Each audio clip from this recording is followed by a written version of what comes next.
Thank you. Yeah, the power now. We almost lost some We're work. always trying to make Spot smarter. So we're trying to constantly improve its ability to interact with and understand the world around it. I work on the Spot autonomy team, and since I joined, I've been working a lot with integrating deep learning into our perception stack that you could step on, step off. And it's only knowing that it's a cart that you know, oh, if I put my foot on it, the cart might shoot out, I could trip, bad things could happen. Anyone who's been paying attention to the news, you're hearing about AI, deep learning, neural networks. Because it's the first step into adding some sort of semantic understanding to the world, in addition to our Thankfully, no. Very, very close to losing some more. But we did not.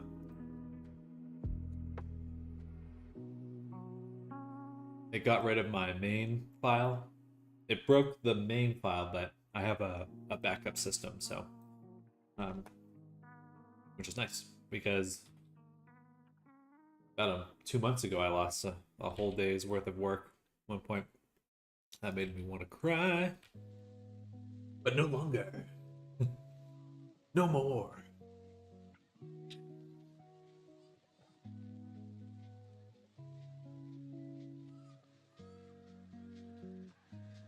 We have a UPS attached to your rig for stuff like that too. I actually don't know what the universal power system, something like that.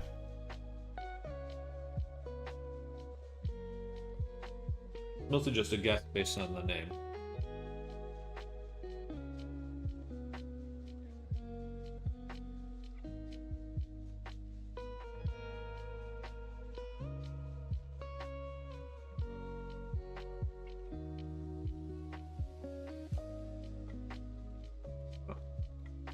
Changing stuff.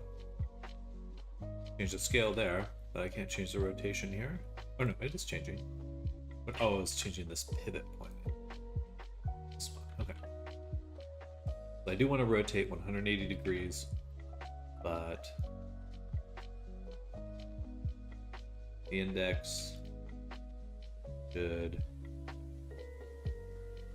equal 0. There we go.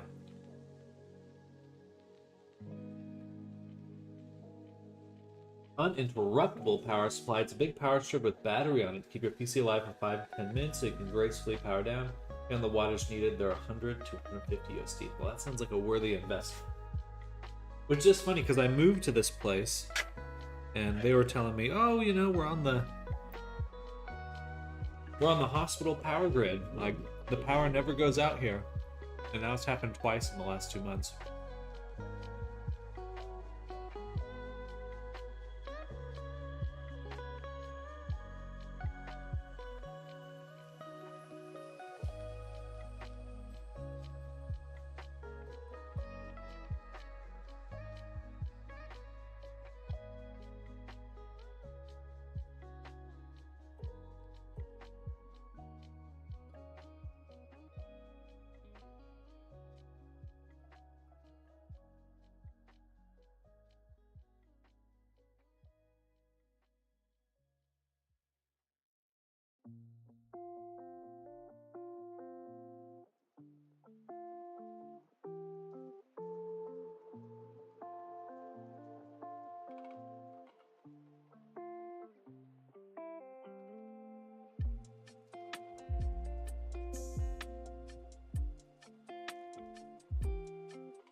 Very worth it.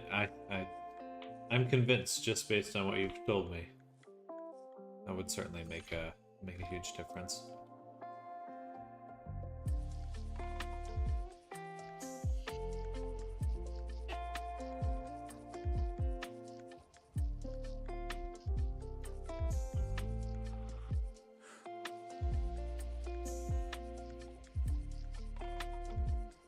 always does that. Why is it inside out?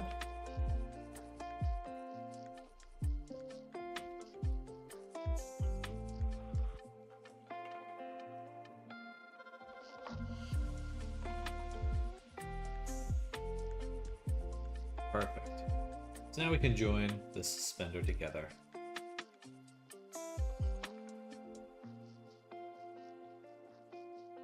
Yeah.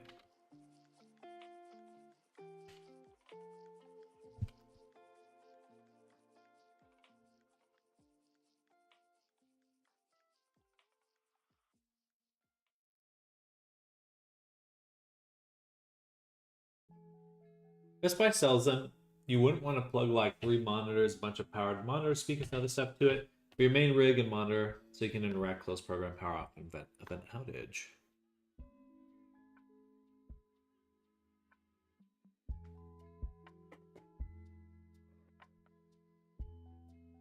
Be right back. One second.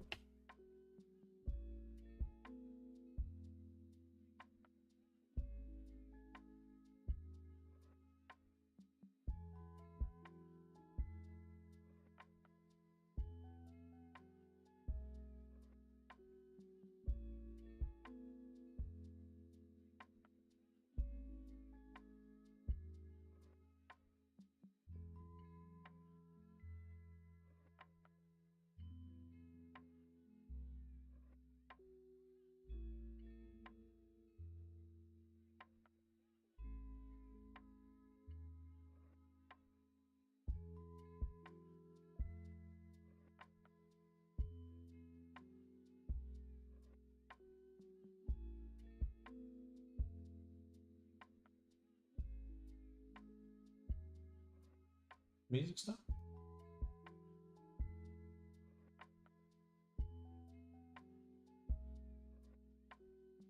Also, some case power conditioners, such that protects your brownouts and V-drop problems, prolonging the life of your PSU and your rig.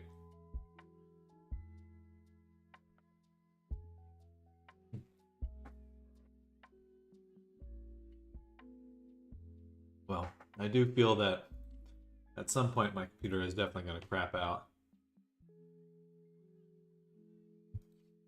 I should start planning for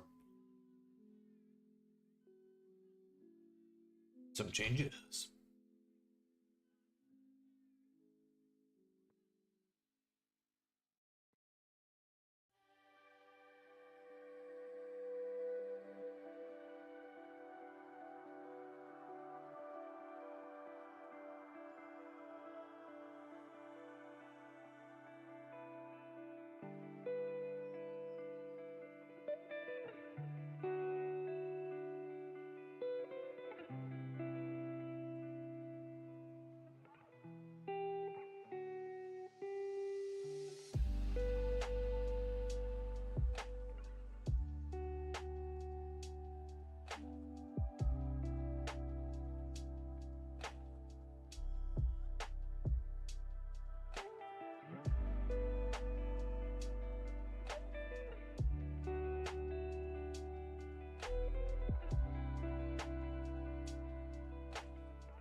Excuse me. Alright, so now, got our suspender. We should be able to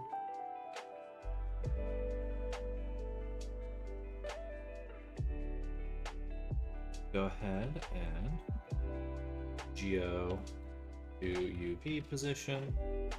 I'll have a nice little toggle here just to double check what the UVs look like, which is bad.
Actually, that one should have it in there.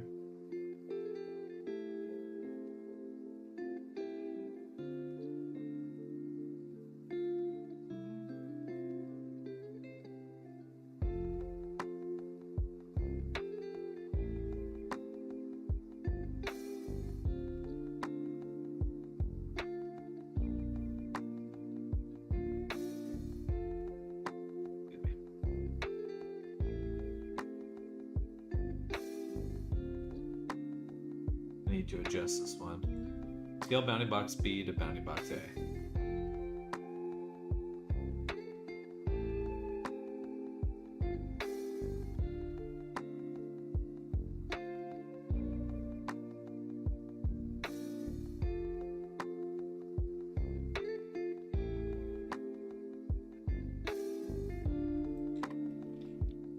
What I would like is this.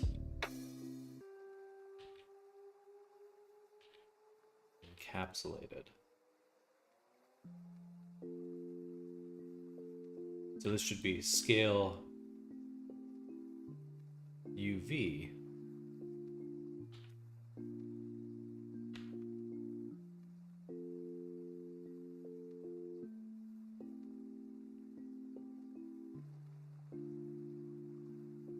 Scale UV to bounding box.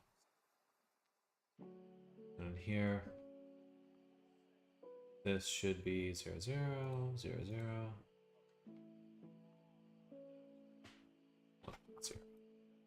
Well, I guess all ones, but yeah.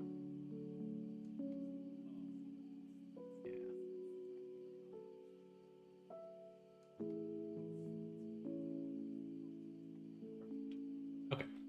Should really be that simple. Scale UV to bounding box.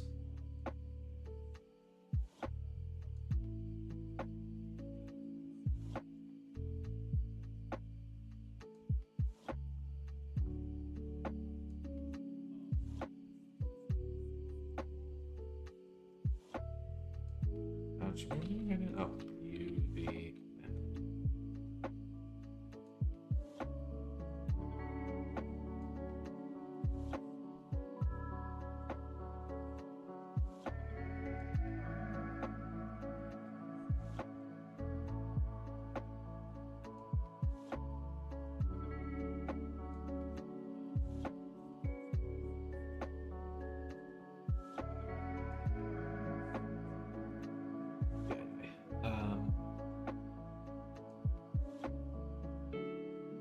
I guess we're only seeing UV map.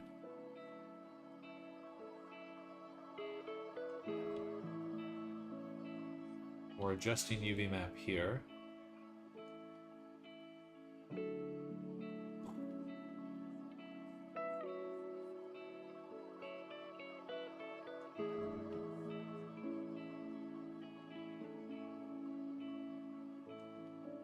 Right.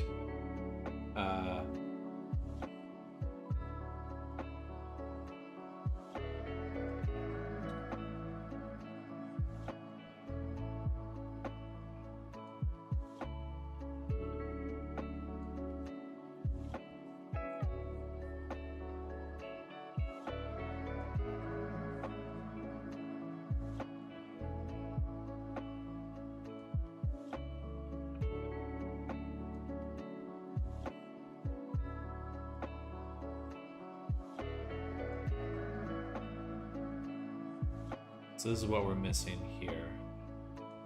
I don't need this.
copy it over at that point.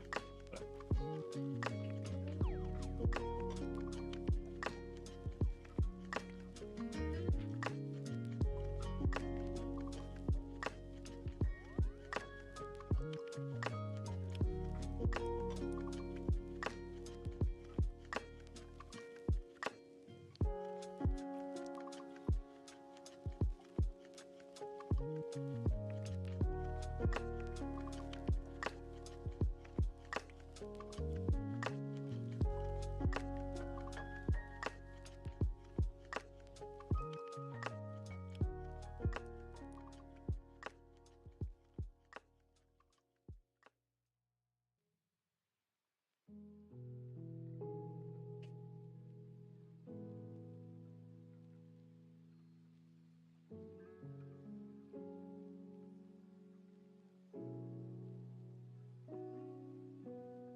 okay.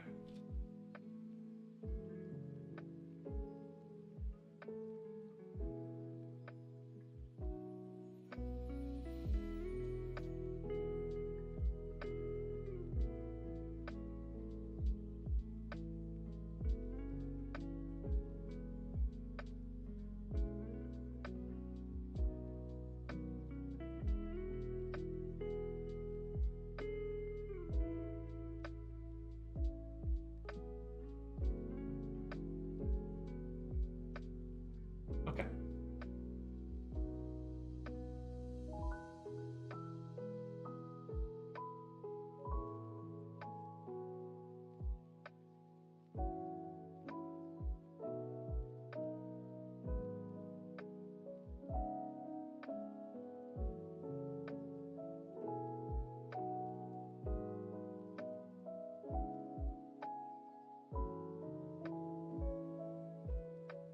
It says scale UV map to bounding box to new bounding box.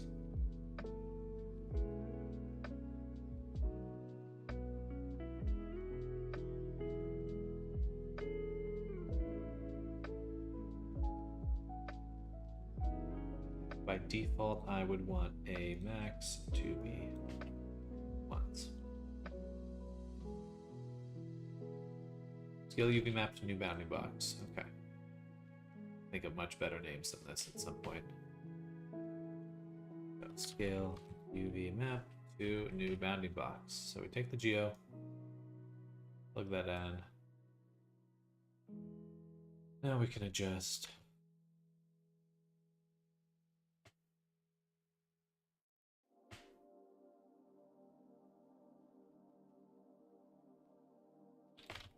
Why don't I see it?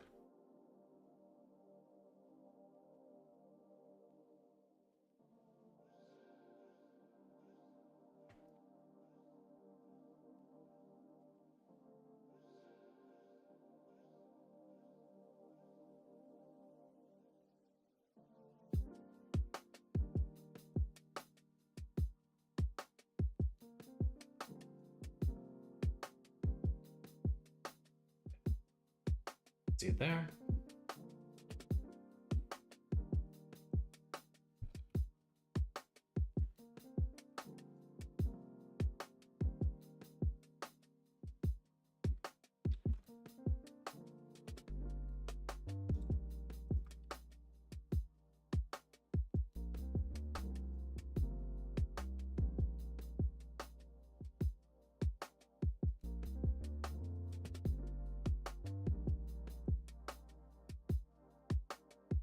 There's actually something wrong then.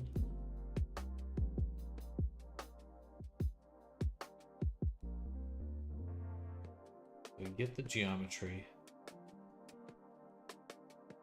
Ah.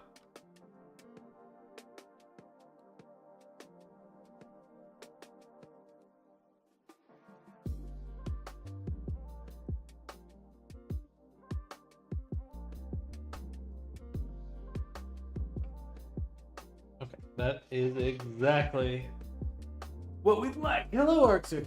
Welcome.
because I've got a mirror on it. It isn't looking as I'd expect. I understand.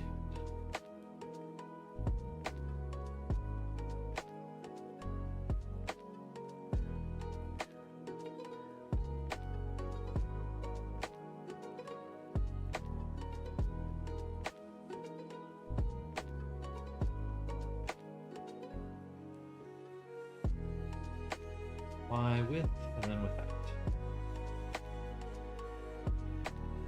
Well, that's not what I need, then that's fine. And then this one we can resize.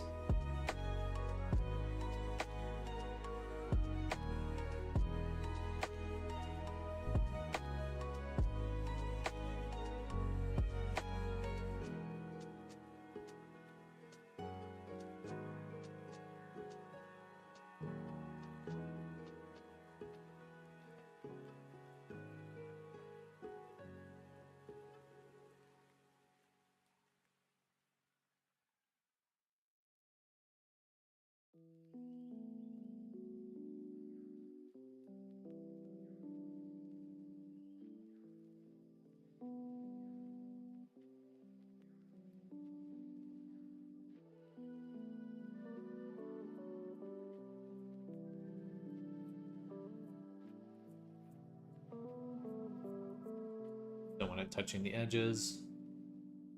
All right, so there is our UV map.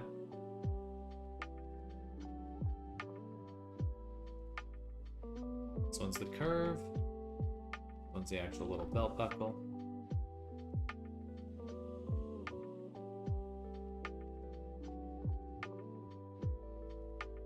We can go smaller.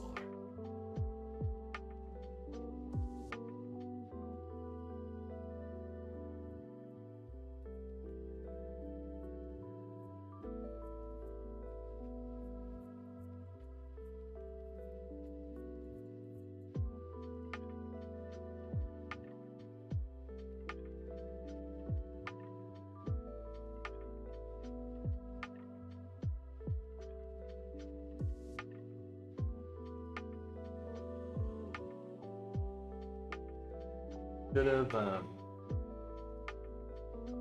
duplicated the cuff to make this.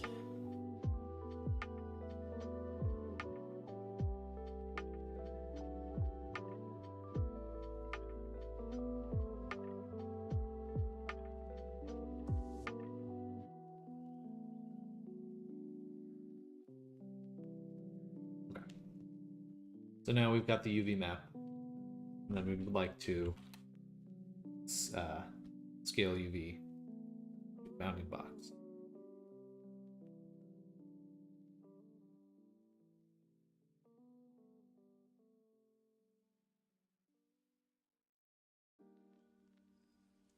I'd rather have it be this one.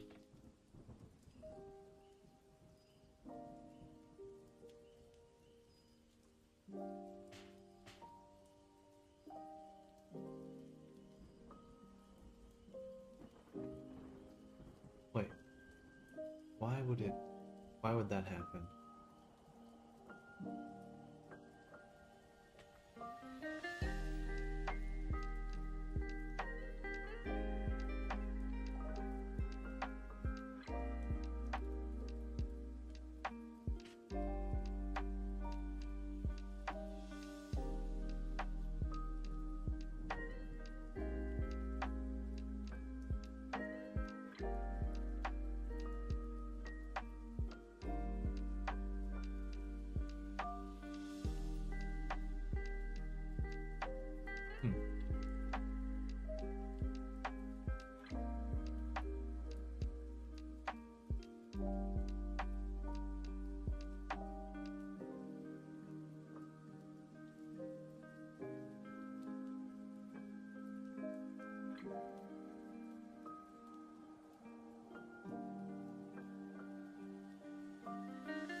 be just the name that's going wrong. What if I duplicate this and mesh it right? UV. UV.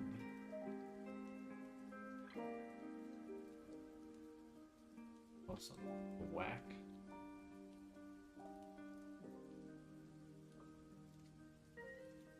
It's got to be this one. Curve to mesh UV mapped. We give it these two UVs.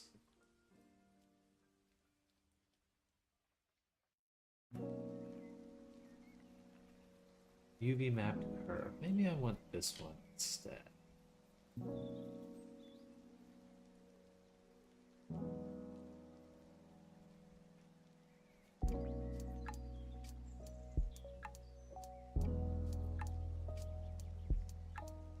Does it have two UVs? I'll have to readapt that one. That one's too weird.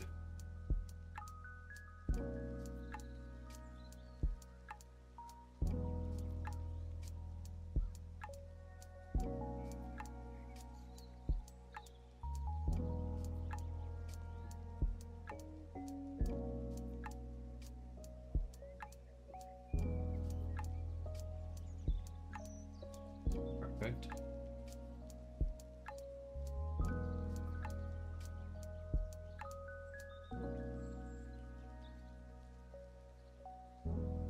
Just a little off.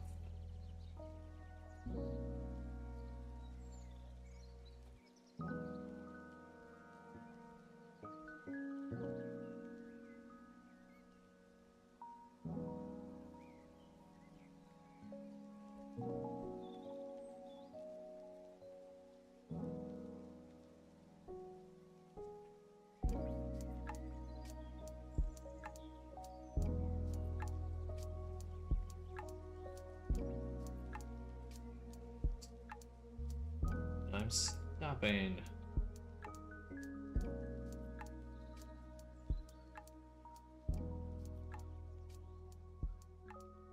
Alright, I'll be right back. I'm gonna go to the restroom. Hello, Art.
I'm back.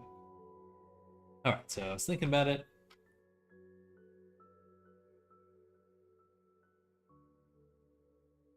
This thing does not need... We can just do the fill caps. Why do I need the suspender clip? Be anything other than just the actual metal piece. Nope, so we'll leave that there.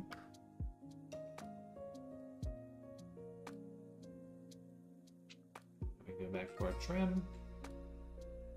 I guess set to 0. Lower.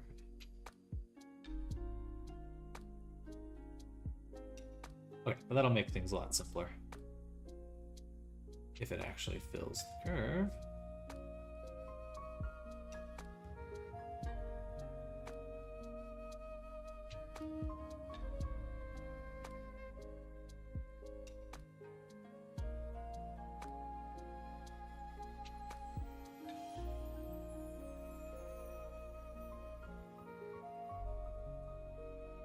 We're gonna go back to heat generator.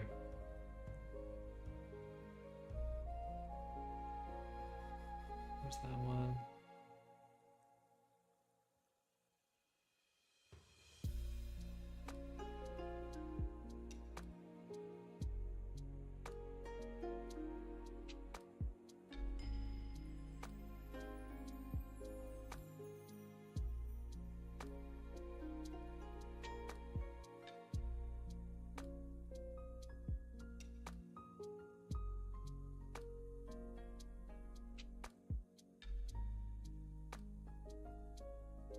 I do want this.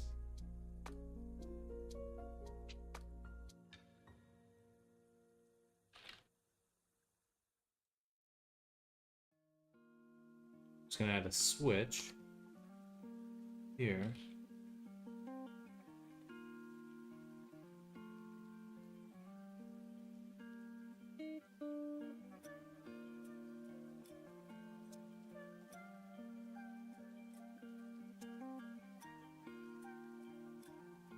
This will be fill caps. What was it called?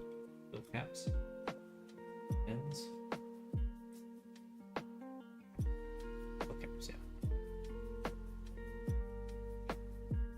The reason we're not doing that one is because the ones are not UV mount.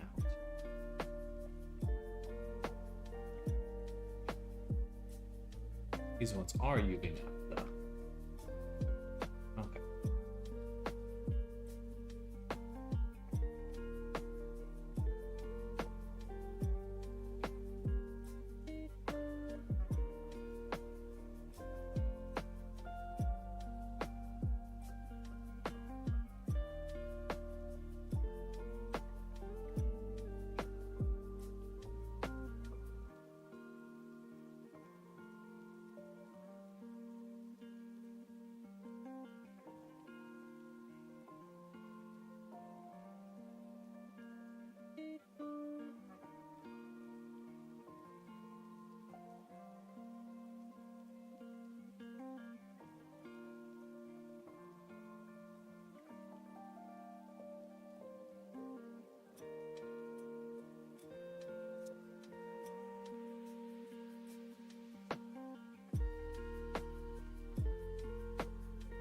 Much better. Much, much better. Okay.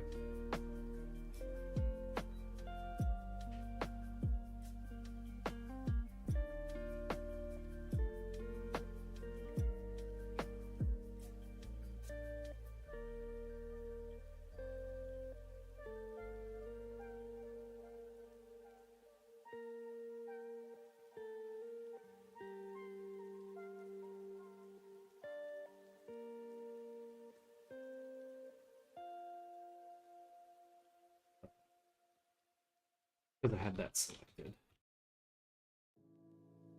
The 2-cup of coffee kind of morning. I don't disagree. I think I'm gonna get a Red Bull in a second.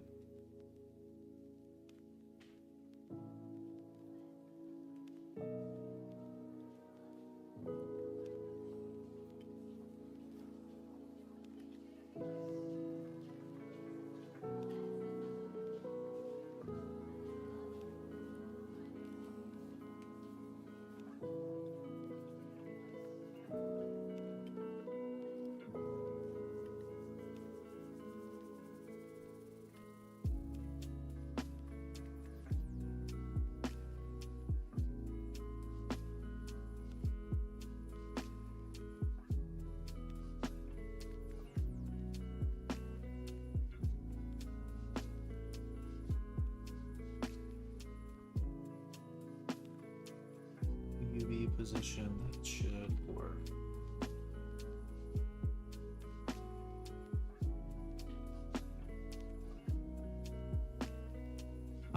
Here. We have scale UV map. This UV map curve does it. Give its UVs a name.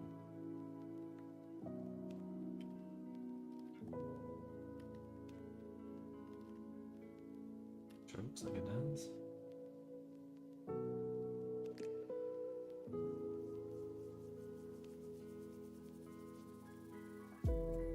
Looks like it's all UV mapped to me.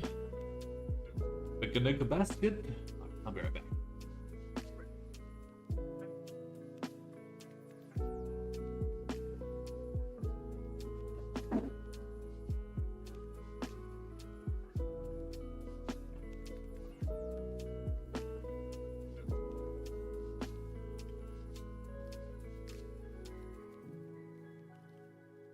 Alright, so right here, we do have UV map values on our face corners, which is what we're looking for.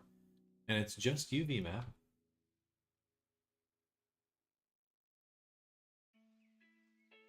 There at least.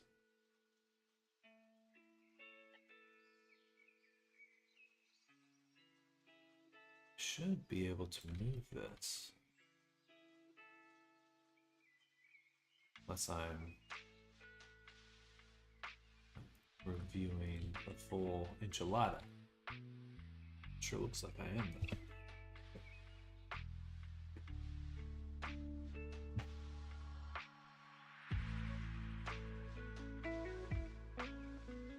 though. Okay. So I can adjust my... I can adjust my UV map right here. I don't need to adjust it anywhere else.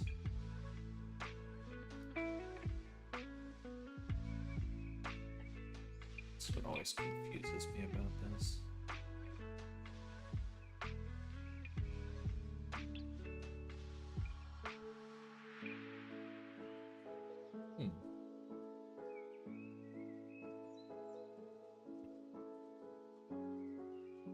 Fascinating.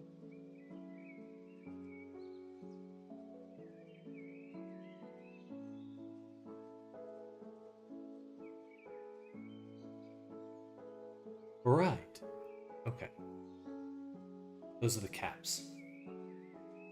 Gotcha. Okay, I see.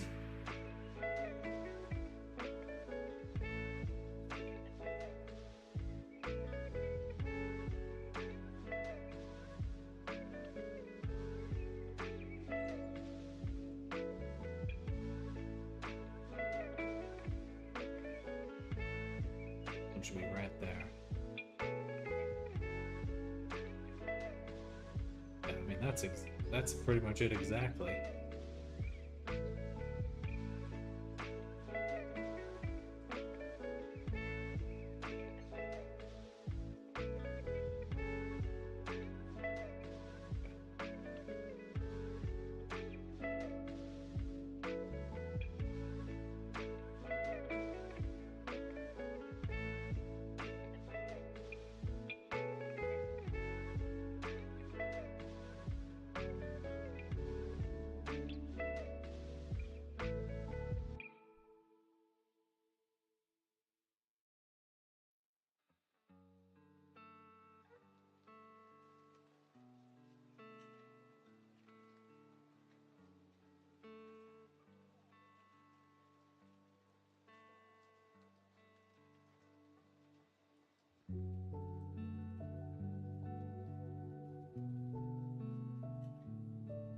Oh no, I had to test.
because yeah, we wouldn't want to multiply.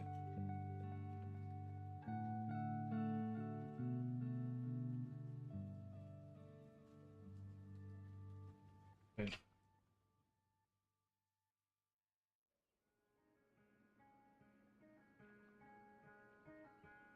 Alright, so if it's there.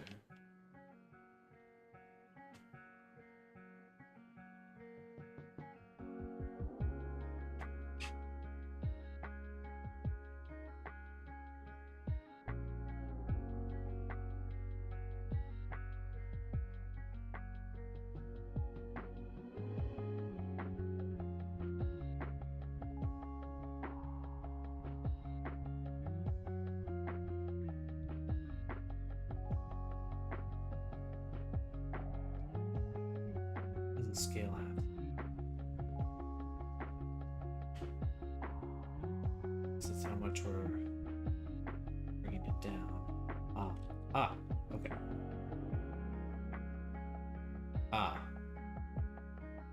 Go back to Reyes.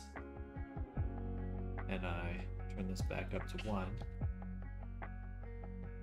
That's what I meant to do. I almost don't even want this.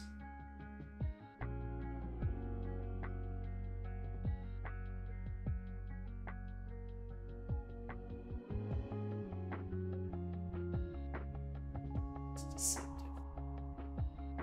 deceptive. Alright. Good enough.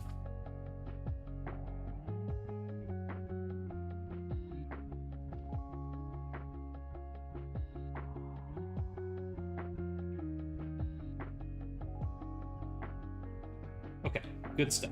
So now we've done that.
Actually, can't I?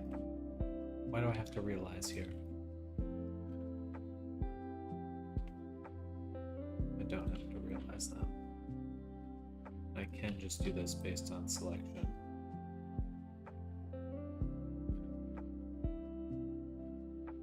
Really need to combine these into a smarter way. But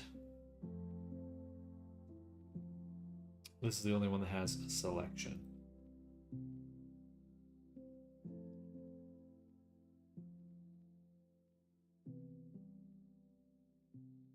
just because we just store it only for that one. Smart.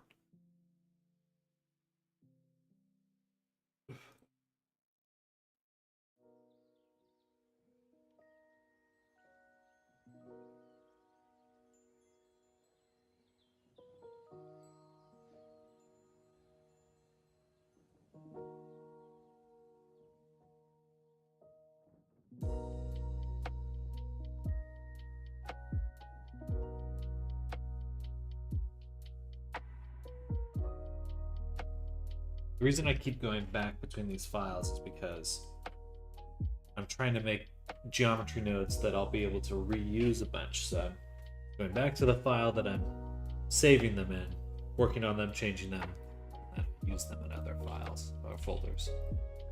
Files.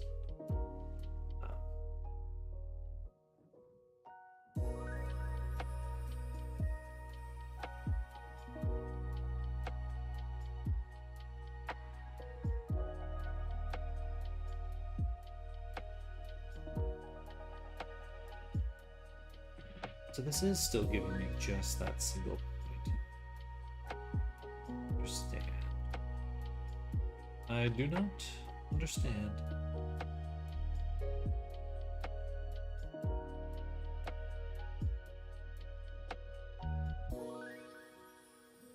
Instance on points.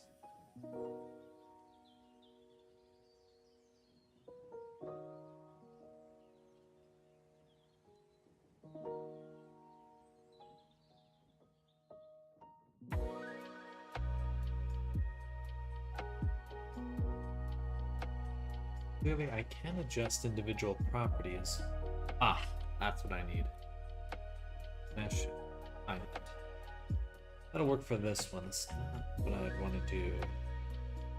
Future, though.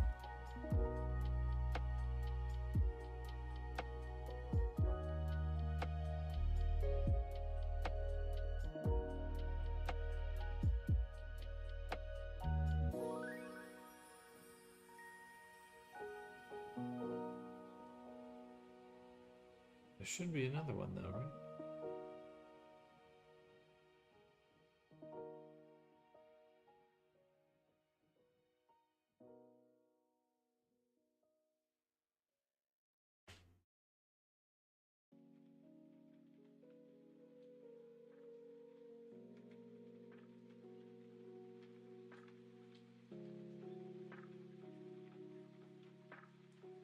We're just gonna leave that right there. Alright. Are we done? Almost.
This is set UVs. I might change that name to scale UVs as well.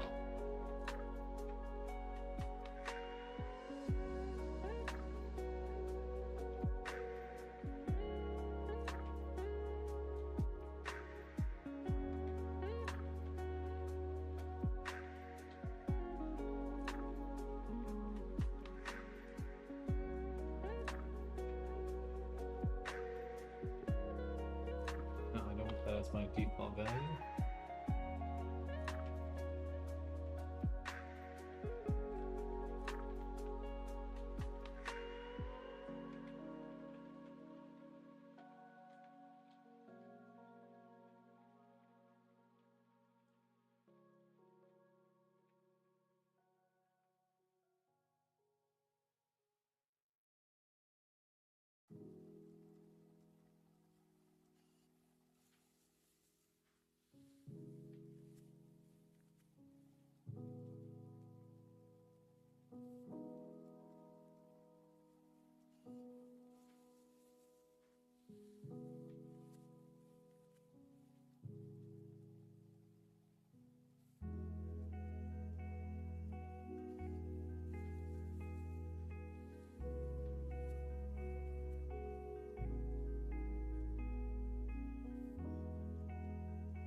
All right.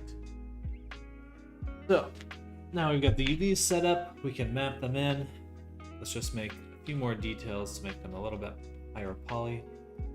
Get a few other details in here. For example, on our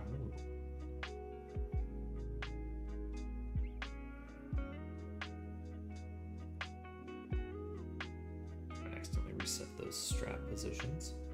Well, easy enough to redo.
Good. Good. I'm enjoying where we're at quite a bit.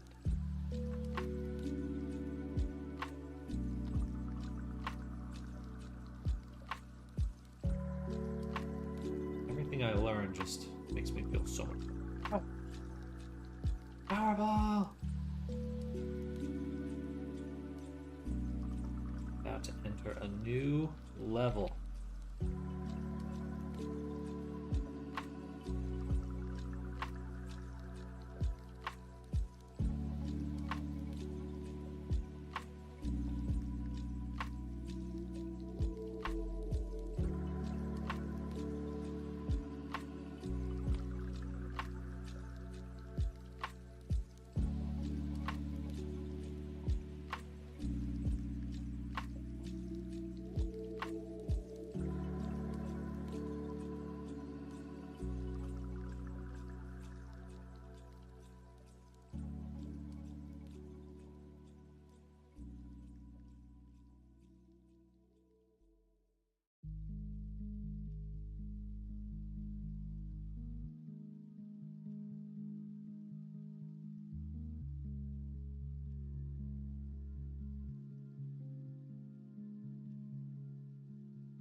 So, what do we want to do now? Well, let's just make sure that these two are on the same UV map in a way where I can easily see them.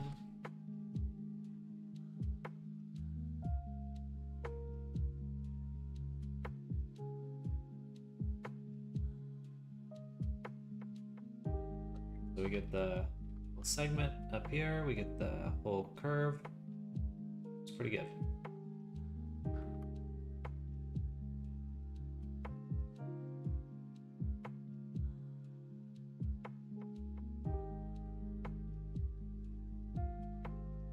Okay, now what we're gonna do, so this is basically our high poly one. We have our suspender curve. We have the profile curve, low poly. And what we're going to do is duplicate this and make a high poly one. And we're going to do the same for our collection, which will be the clip. Really could be an object at this point. I'm going to switch it over to an object.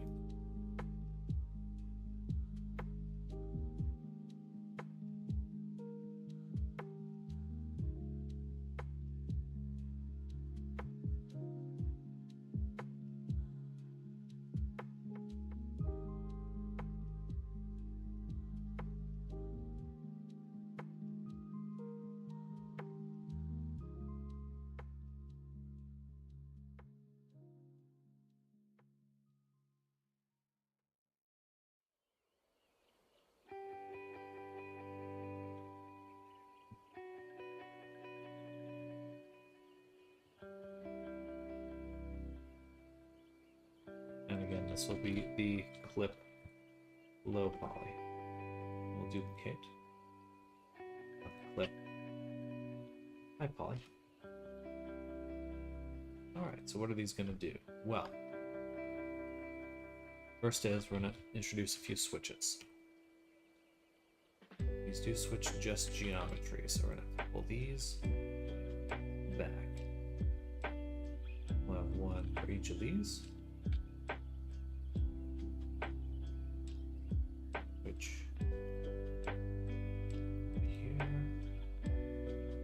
Switch, drop it there, all this. Use high poly.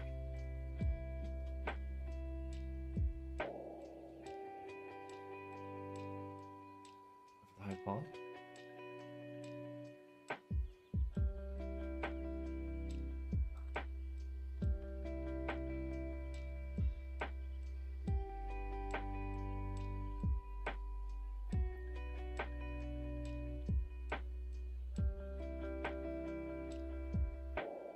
One group.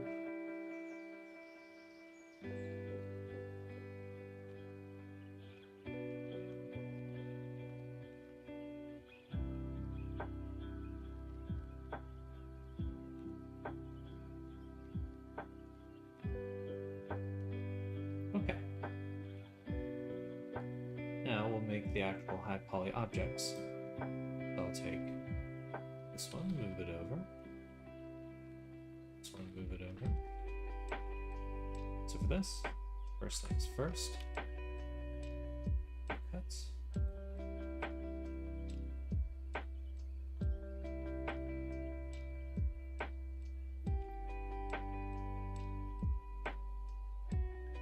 Then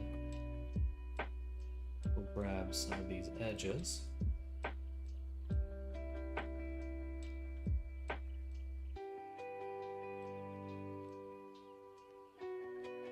Note that bevel weight. Then on here, we'll actually add a bevel weight. Why does it keep attaching? It's so frustrating.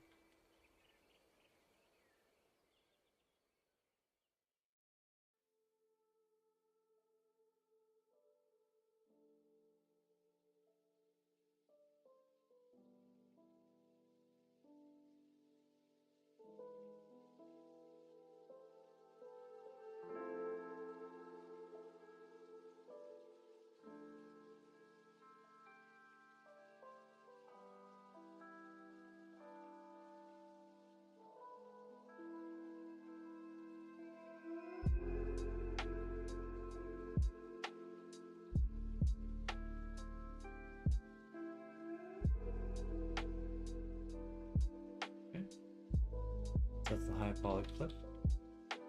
And then this will be our high poly curve, profile curve, which to get that, we're gonna go over here, we're gonna hit here, we're gonna say mesh, we're gonna go to the bottom of this,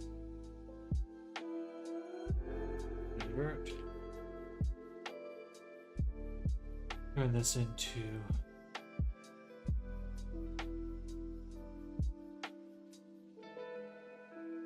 a curve.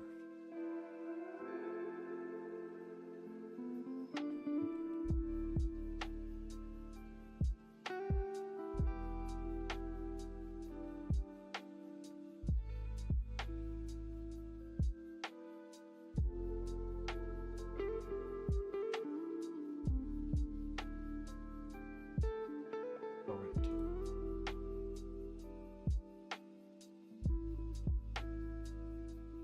I don't have to do that.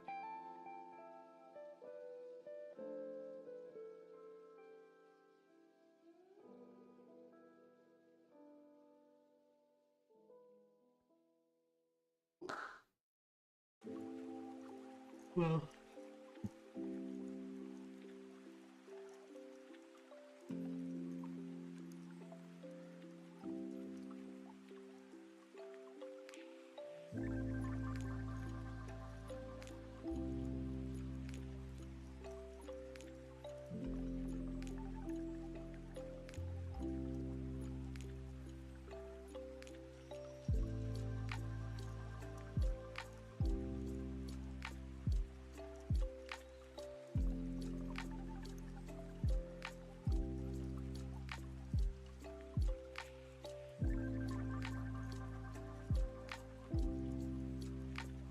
we do have our curve itself. Also going to use a switch for this.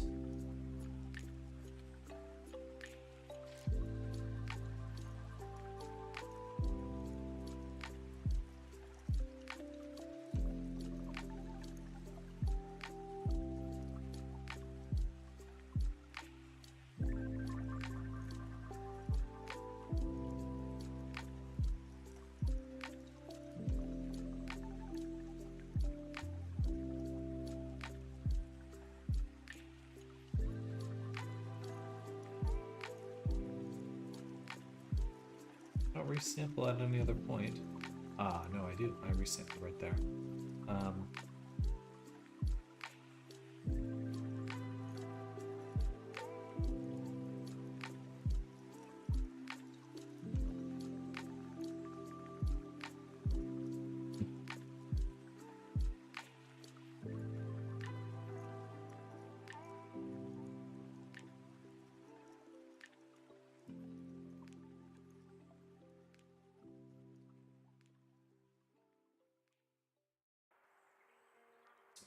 Let's do this.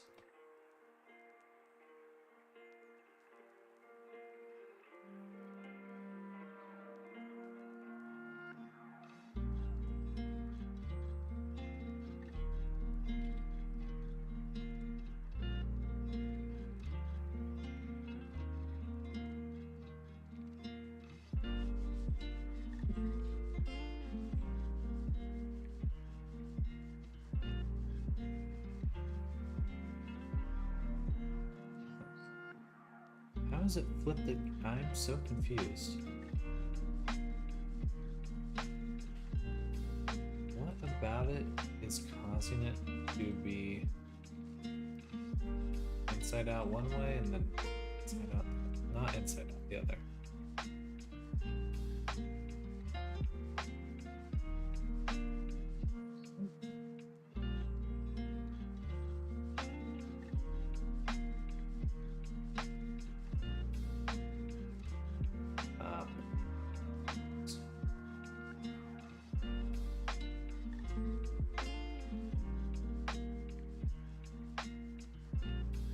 Wonderful. Okay, so that means that our UV map curve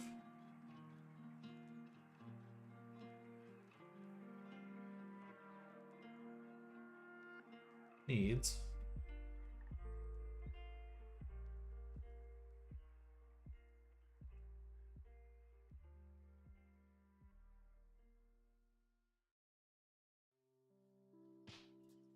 still just am unsure why it would switch at all.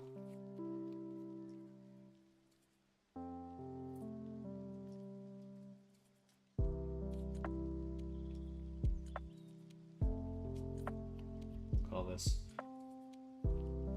flip curve instance.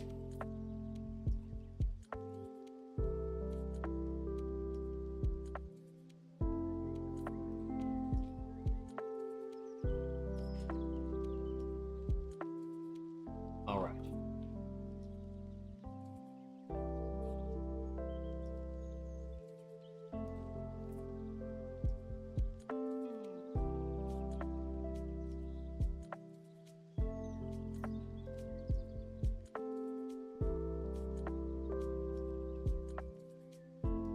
Now they're both wrong.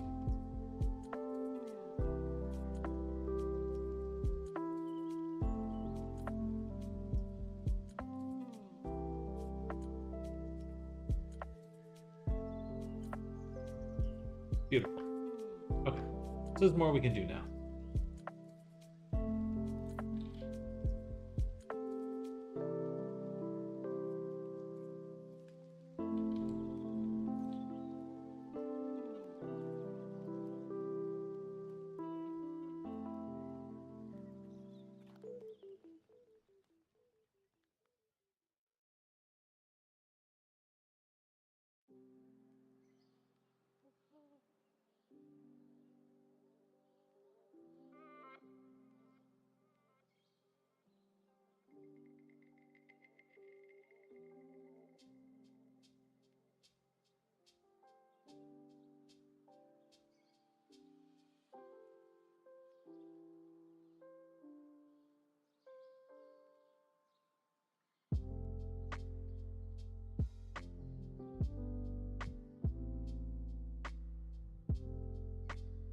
Like it's just not getting picked up that much.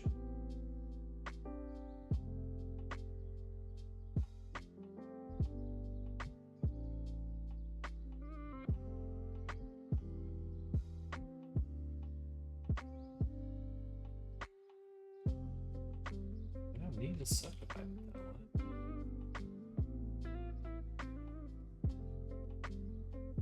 Gotta be this guy again.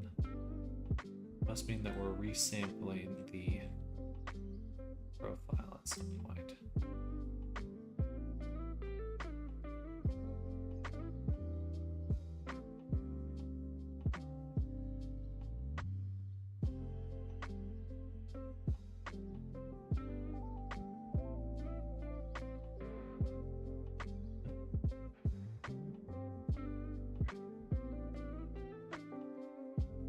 Let's turn this up a bunch then. 100.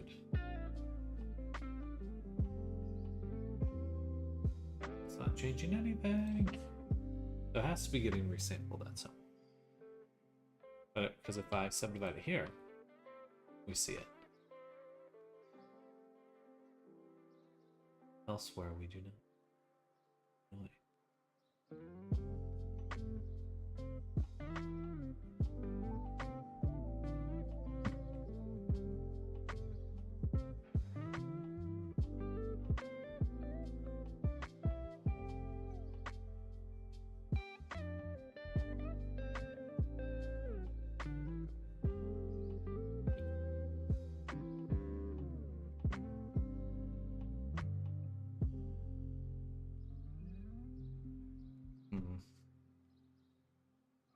I want to flip the faces still.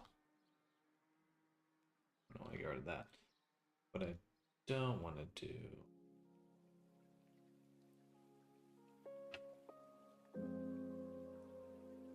Okay. It's fine. Leave it alone.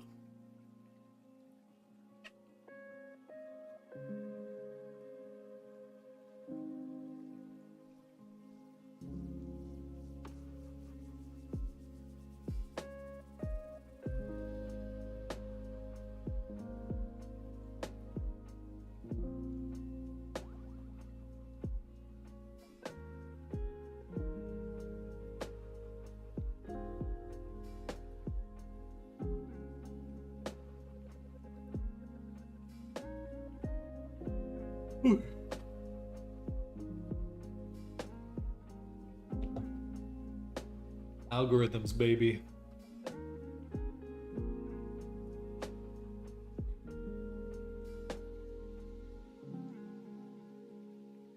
So,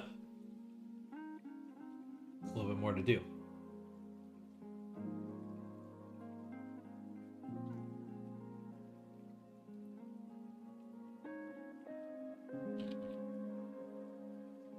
Normal displacement.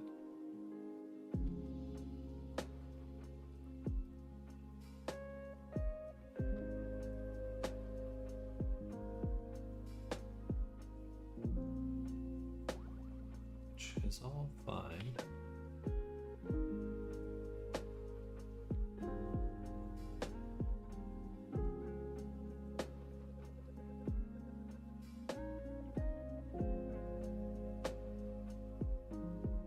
Log.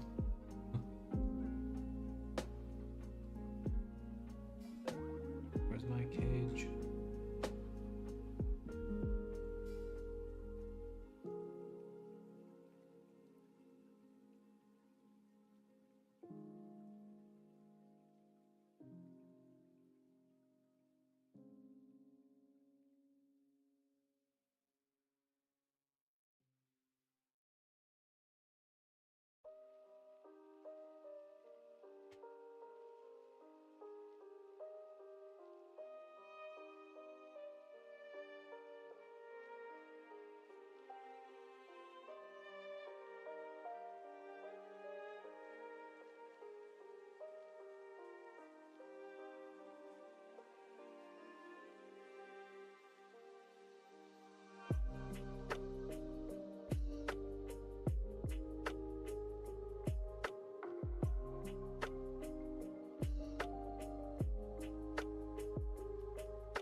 So this is definitely something I'm going to be using a ton.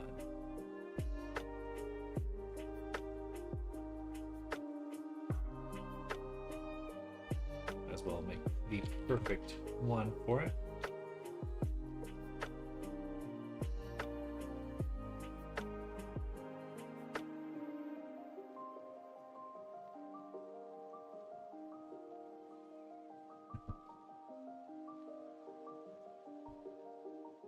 I double clicked and it did not. Interesting.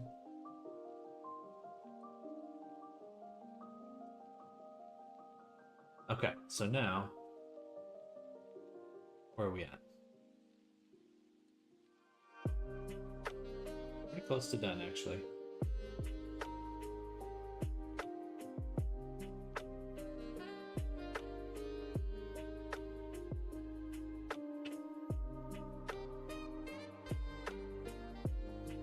So what we can do now is create 3 versions of this GeoNode.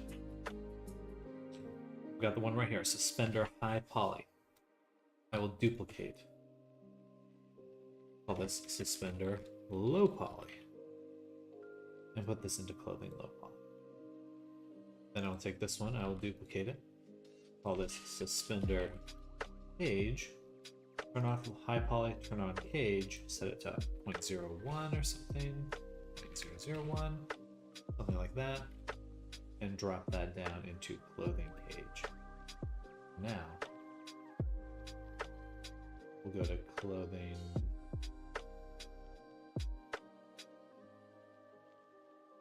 low poly, and on all of these,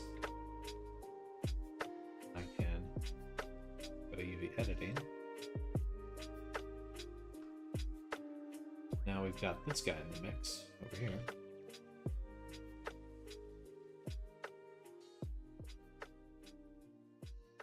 Like I'm missing something there. What would I be missing? I'd be missing these because these are also boundaries, which we can drop right here. And all I really need to do So I'm gonna go straight to that.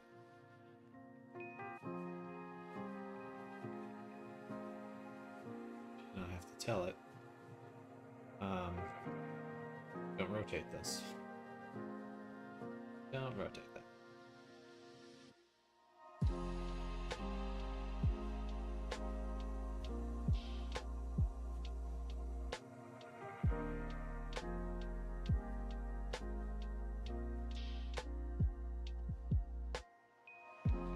Good enough. All right. So now, should be able to turn on the high poly, turn on the cage, and now since I changed my export settings for each of these, now these collections each have their own individual export settings. I should just be able to go export all collections and go to Substance, and that's it. We're making things so much more seamless now. It's one into the other, into the other. Oh, good. Good. Makes me excited.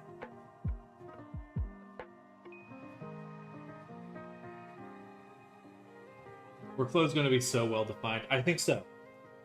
Fingers crossed. Fingers crossed. I mean, my goal would be like really, really long term. I'm like doing a character in an hour. That's probably a year from now. Obviously not like a completely custom character, but more like a just I could get a character done. Maybe not a full commission level, but you know what I mean. I'm gonna cancel that. Let's go back to the low poly. We have these clothing UV bounders. If I turn that off, will it still export this one?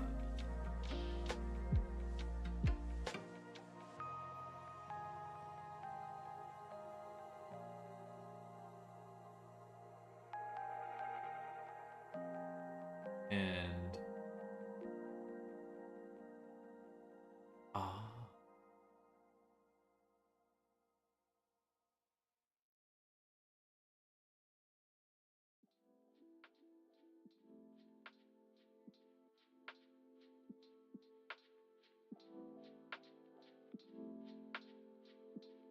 it shouldn't be there. Okay, well they're not getting mapped in any way, so that's fine.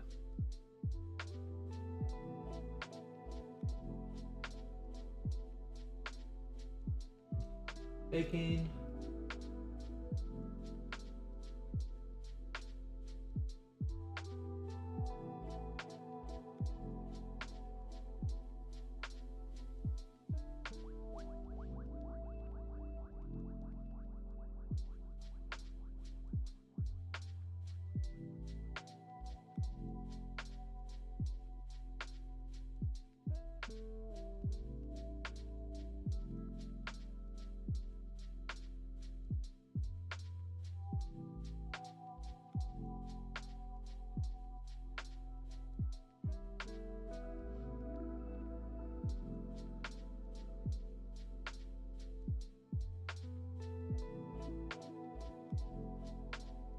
Interesting. So this is still flipped around. Okay, so we need to reposition this, but it's looking good. Let's reposition it first. That would be the clothing geonode. This frame, it's here, and at this frame, it'll be over here. Okay, so we're still one more thing. But this is the nice part, is when I fix it, it fixes both the low and high poly. Wow. Wow. Becoming so powerful. And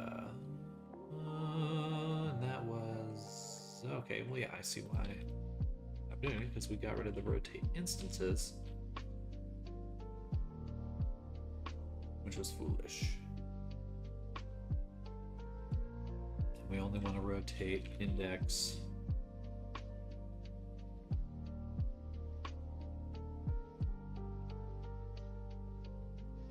guess not index 1. Being really simple here because we know there's just 2 points, so.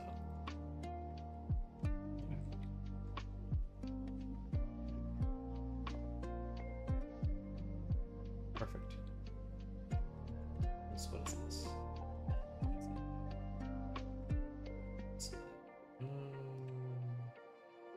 I guess we'll move that to clothing geonode. What is this? What is that? Some tiny anything I can't select. That's fine. Alright, save. File. Export all collections. Oh, so much easier. So much easier.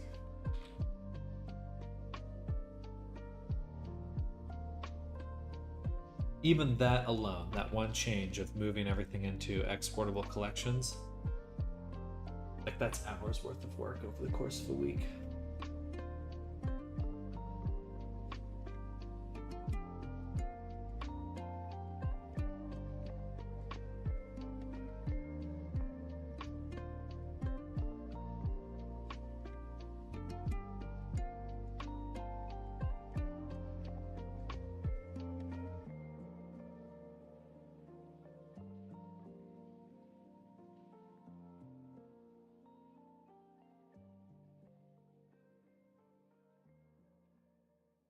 More. Let's switch our view to, what do you go to layout? Switch our view to random. Ah, I know what's missing here. So on our page, I do need to make sure we have triangulate on our mesh.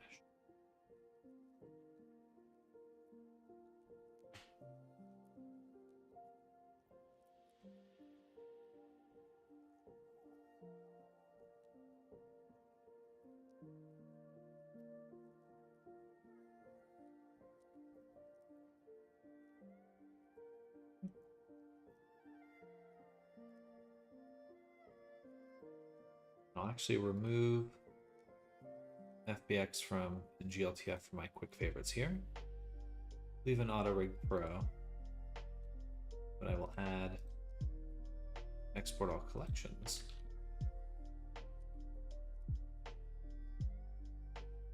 Which exports my open enabled collections.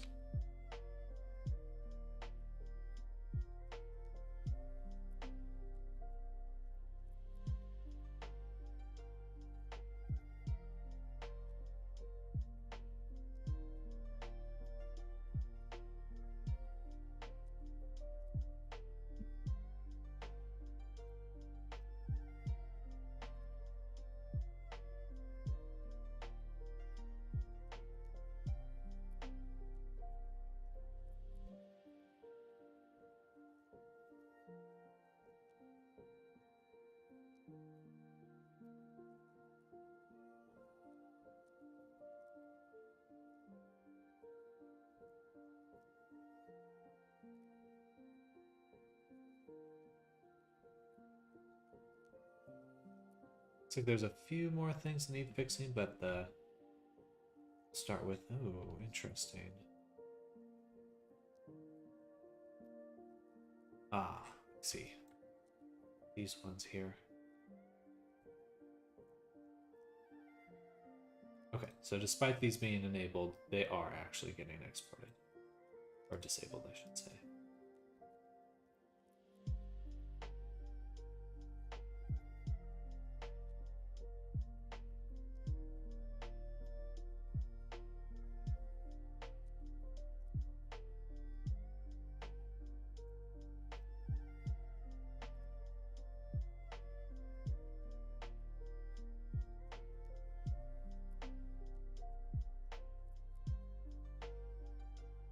Why is it striped like that? Or is that the checker pattern? That's actually a good question. The material assigned, I guess not. It's good though. It's good. So I think it's part of the pants collection somehow. So we're just going to remove that and give it a bit flat right here. And we'll call this suspenders. And we'll select both.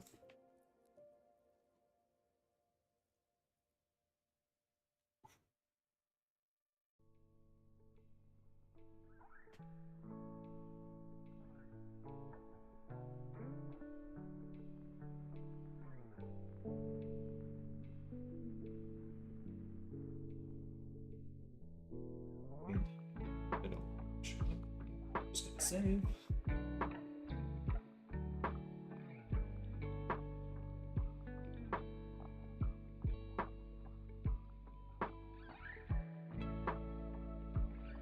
That I don't like. Over here. It's a little soft. Normals. It's a normal air. The rest of it looks quite good though. A bit of a shadow there. Whoa. Whoa is going on there? That must be the bevel.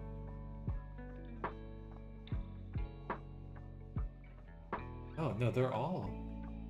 Oh.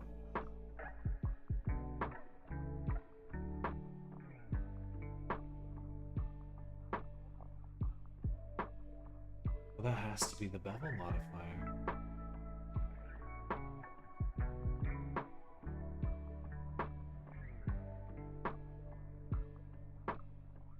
Hello, Lily.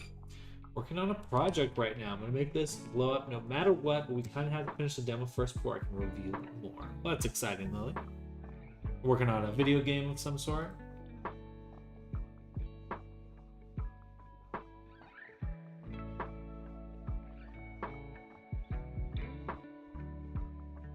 So something odd is happening for sure.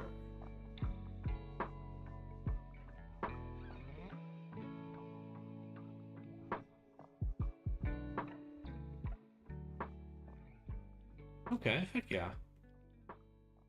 Well, I'm excited for it either way.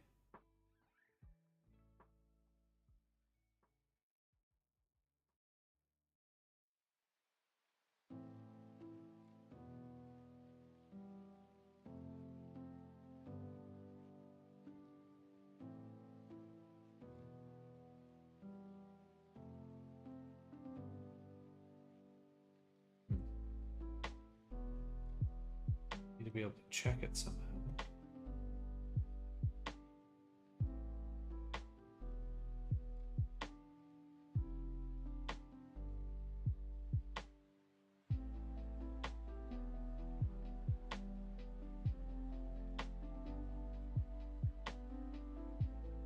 Interesting. Why would that?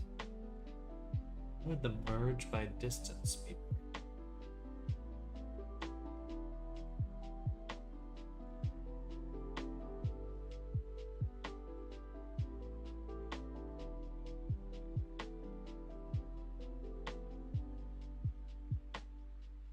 What's happening? Why is it splitting like this?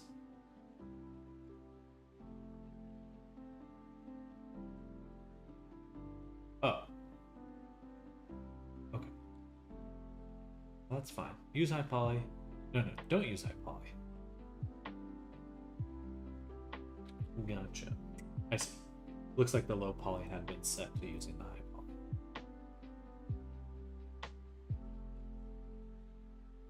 Oh, slowly learning. Slowly learning. Just a lot of little things to iron out.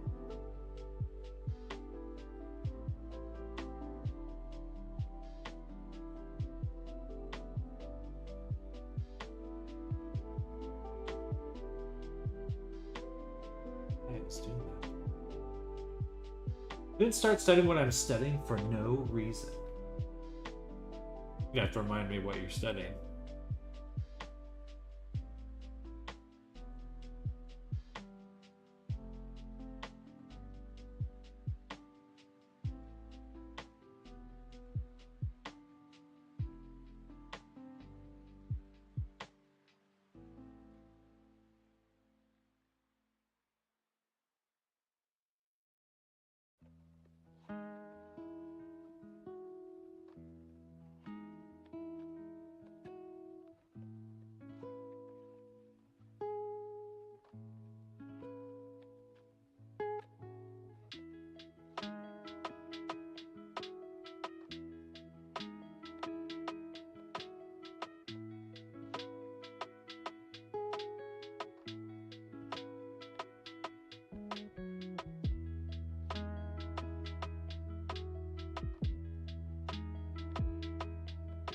One of Sweden's top film schools. Exciting.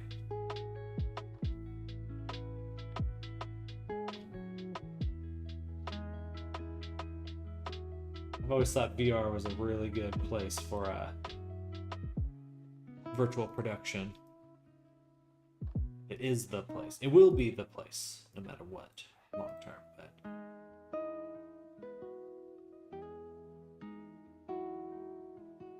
look forward to doing some experiments in that place myself.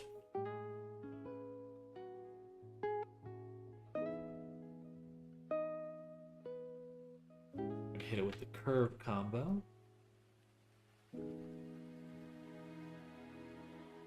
Congrats, we have gone on to make large movie titles or won prizes like second place at Stockholm's Film Festival.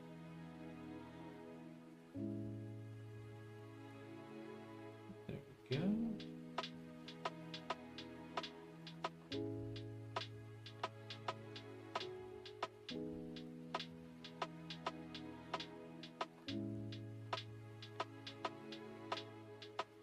Metal.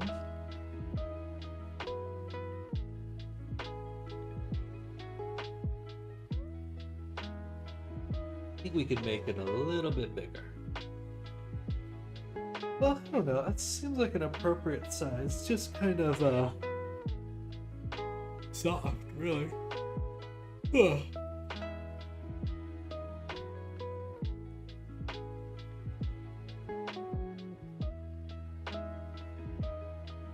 Alright, looks good.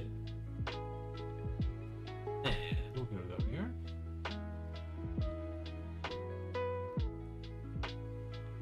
So now we've got the cage, we got the clothing.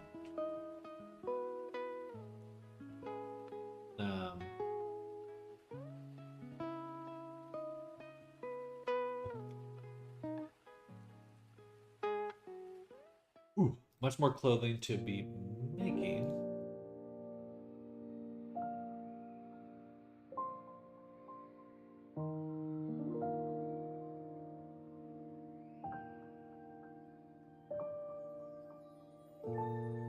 But we have other things to focus on too.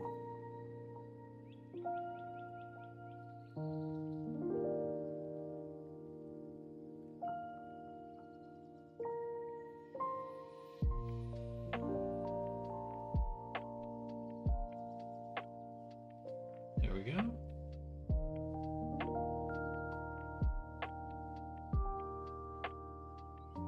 So for the tail,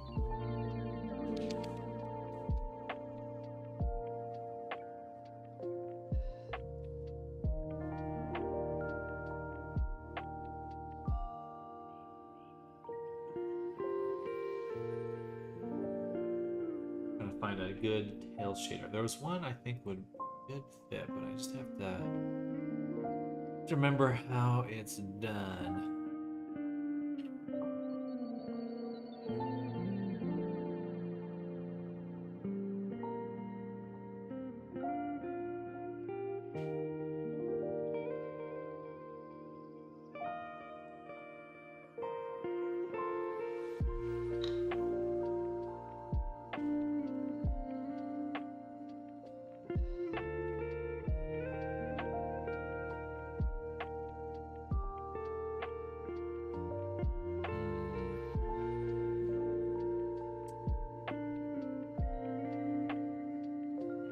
Interesting.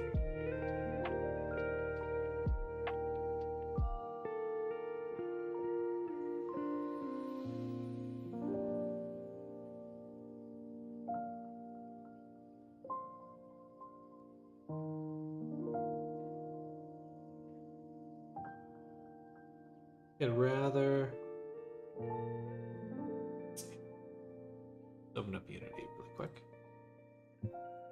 And my computer keeps, or the power keeps crashing, my computer's crashing. My poor computer. We're opening up Unity right now. It'll take a second.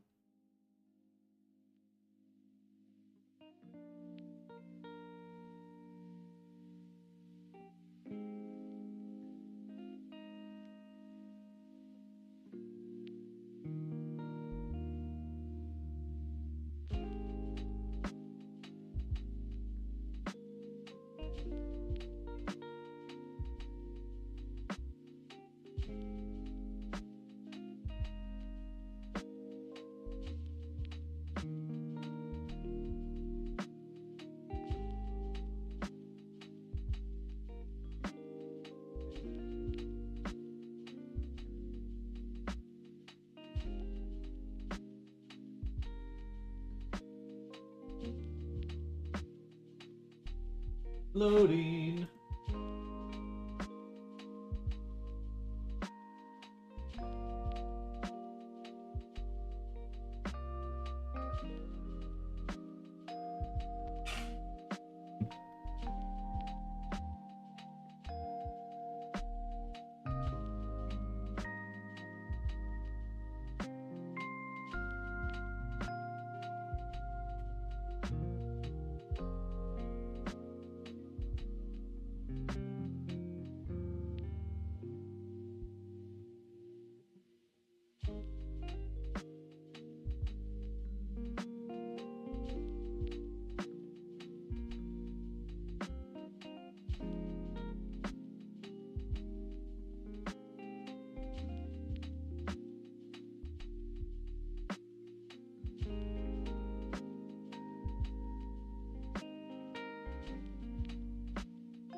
Hello, Zach. Welcome. We're waiting on a project to load right now. Then we're going to figure out how we're going to do this tail.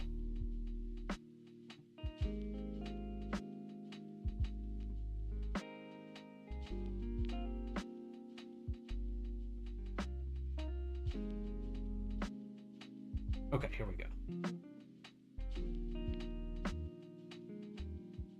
Well, this is...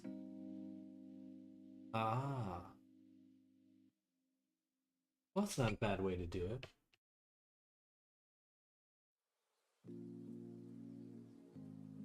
Huh.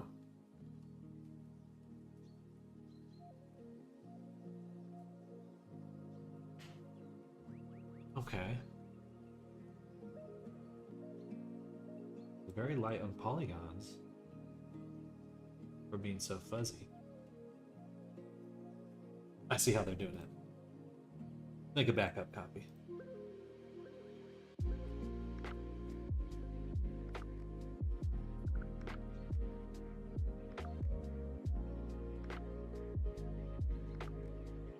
And I will start this experiment in a new file.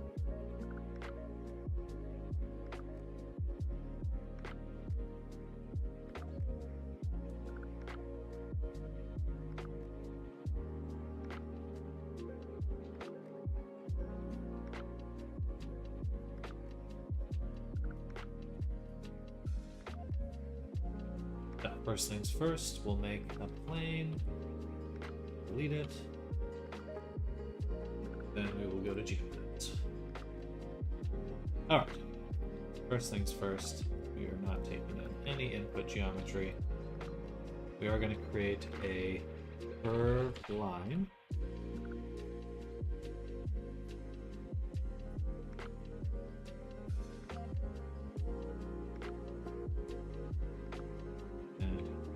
Go down the Y.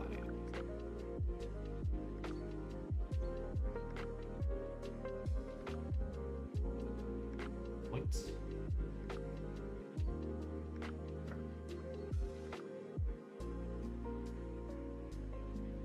Oh, that's why I can't see it. I think the other one I could. Yeah, okay, it's there. It's literally blending in with that line. In fact, if that's the case, I'm going to turn off this one just so I can see it a little bit easier.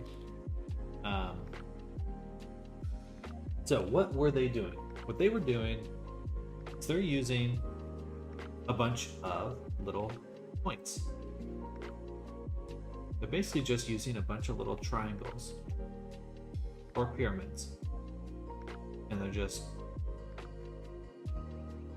instancing them around this shape, which I think is a super smart way to do it. So what we would want to do is, I think, take this line, give it some thickness, and then instance points around it. So let's start that. In fact, probably instance on the edges. Yeah. So first, curve to mesh right here. And we're going to give it a profile, curve, circle, and sure, 32. Make it 0.1.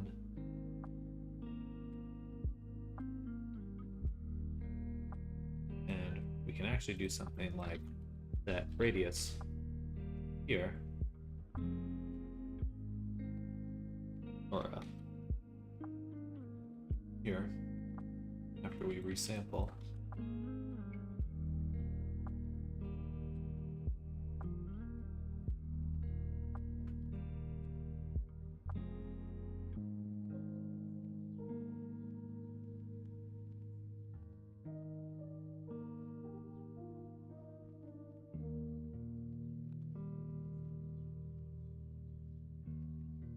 And we'll do a value of 1 here. And then we'll do a float curve here.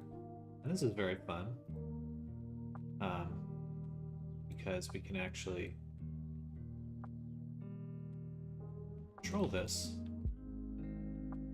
value.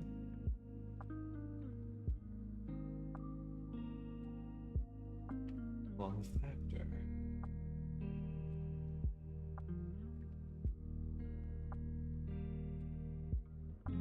Multiply.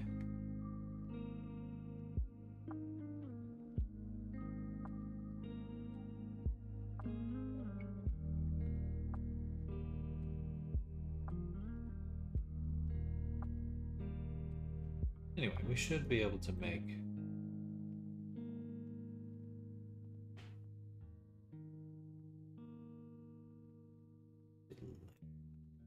all of those.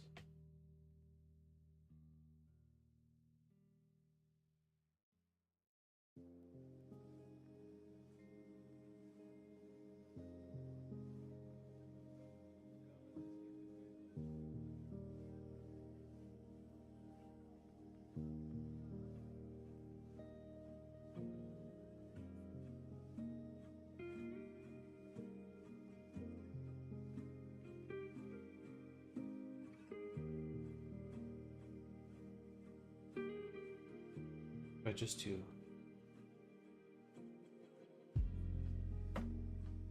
factor here or factor there.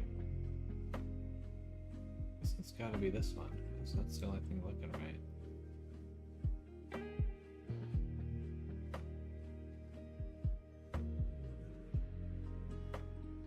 Oh, there's one point way up there.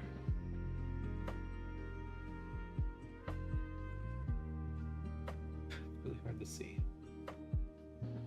That's there. Okay. There we go. Okay, that's what I want. Yeah, okay. I see how it works now. Yay. So now we can change the shape of the tail to whatever we want at any time. Beautiful. And now we will turn the geometry geo to points, mesh to points. We would like to turn the edges into points. And then we're going to instance this.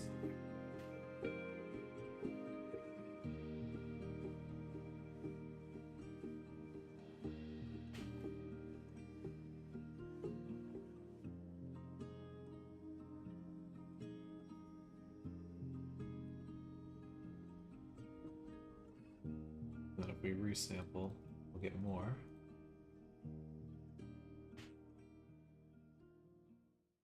Okay. And then we can instance on the points. What are we going to instance? A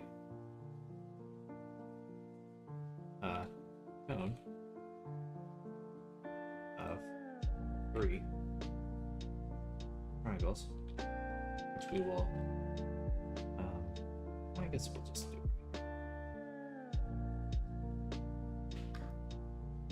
Going to 1, depth 0.1. Kind of an interesting visual weirdness.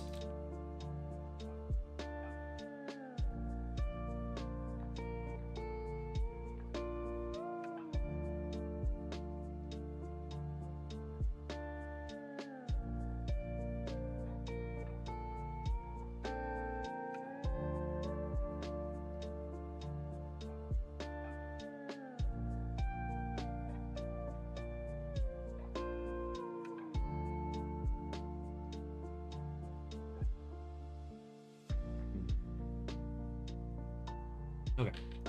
So what we'll do is we'll sample surface for normal,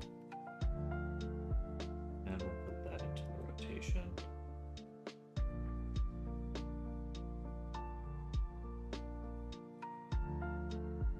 And as always, we have to align the rotation to a vector. So we have our incoming rotation, and we want to line it up to the normal.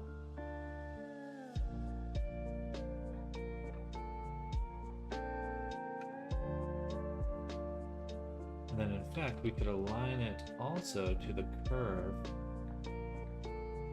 tangent.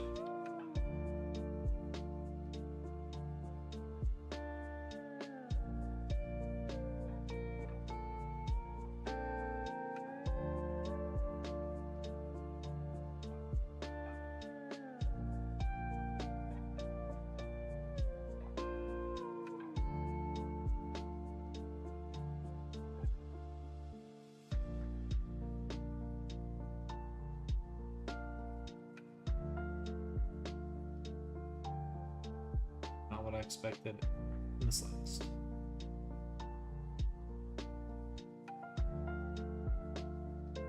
It does look fluffy though. It certainly looks fluffy.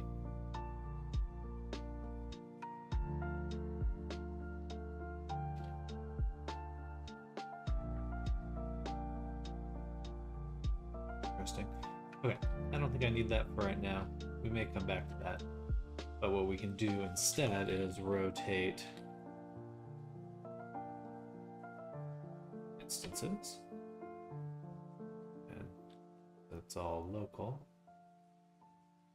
Something like that. White.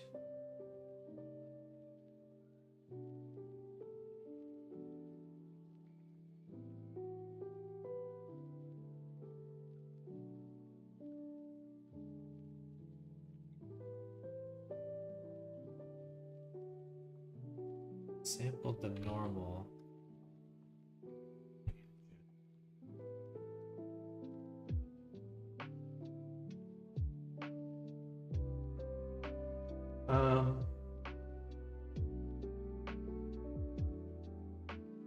Okay, why don't we align it to a global rotation? Align it to the X vector.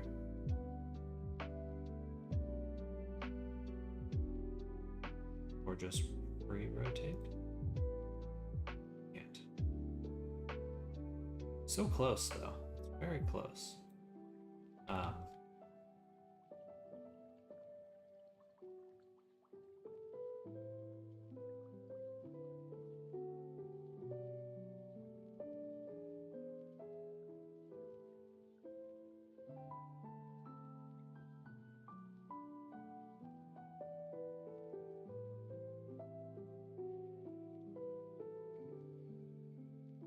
Blue! Hello, Neoma. Erita.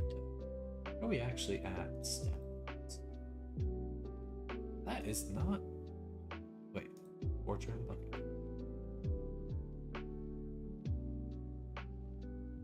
It's still not terrible. 4,000.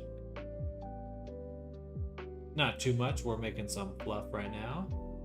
I could probably set this to do.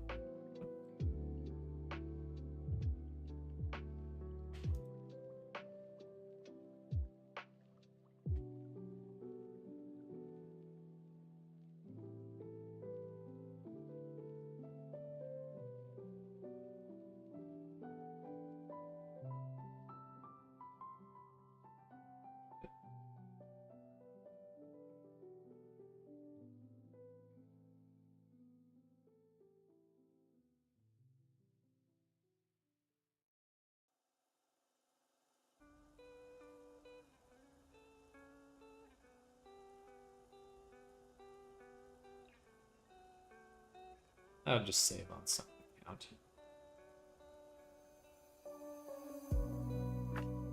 Okay, so what we want to be able to do is determine the direction a bit better. So rather than creating this mesh, here, curve to mesh, and then we're turning the mesh into points. What we're going to do instead is use the curve itself. We're going to take the curve, so we won't use that. Well, we probably will. So for now, just the curve itself. Take the curve, we resample, and then we're going to say curve to points. Okay. Excuse me. And then this is where we'll instance our little fluffs, like so. And we can already see that the rotation is a lot better. So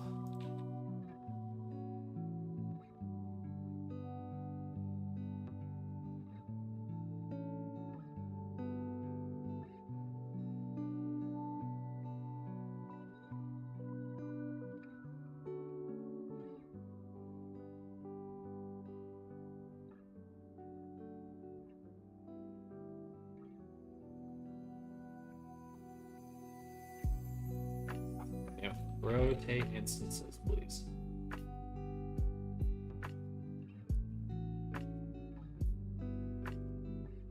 All right. At the start, the end, along it, we create these points. Yeah. I would like to do that a few times.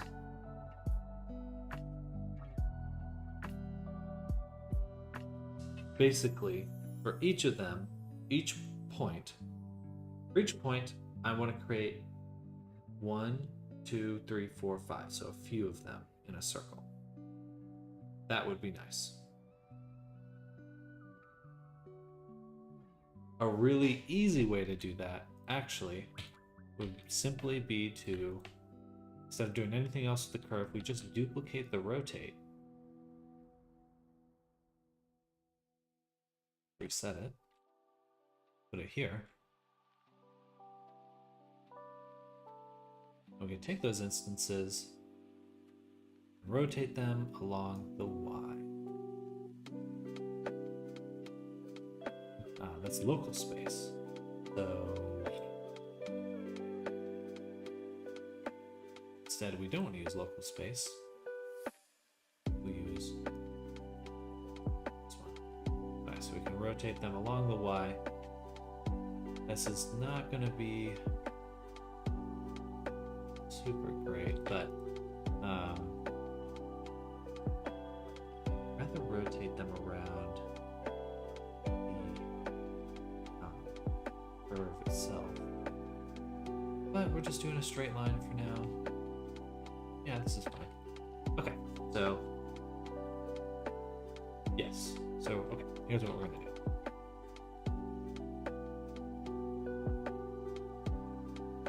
So we're going to do a repeat node.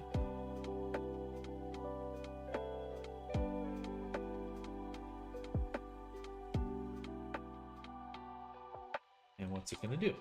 What it's going to do is every time we go through this, we take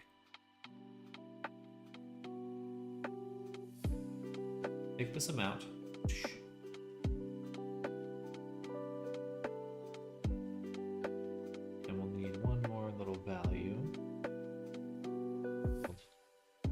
count. This will be an integer, and we go ahead and add 1 to this every time, so we know where we are in the loop. Okay. And then, how many times do we want to do this? Well, this is a value we want to have.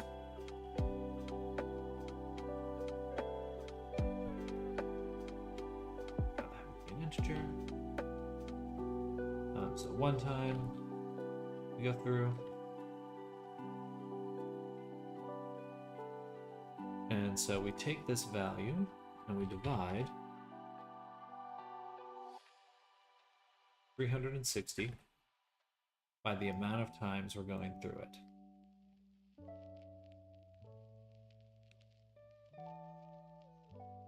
And that's the Y rotation.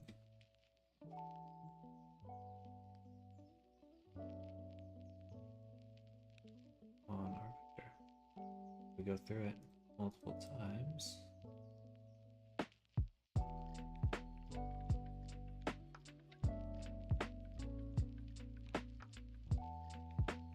Okay, this is the increment, the amount. So what we'd want is one more value, which is multiply the count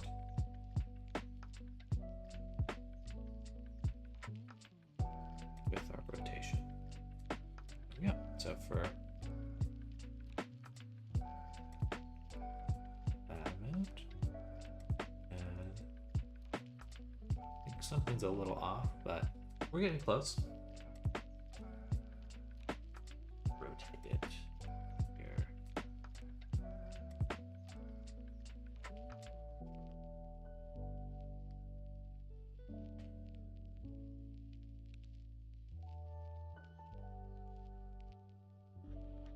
And we can do that for each little lump we have.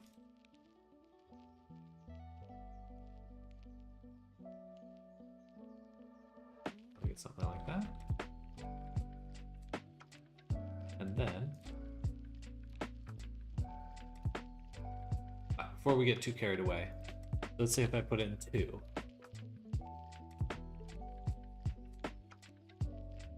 I really would expect that to be directly on the other side. So we're rotating along the Y. 360 divided by 2 should be 180.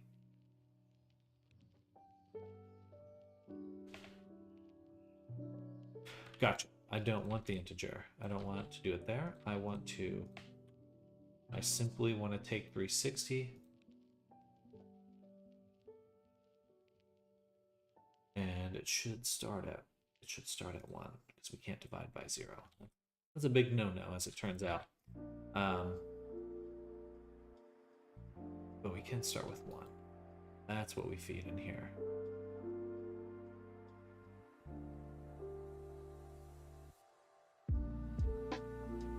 Still seems wrong.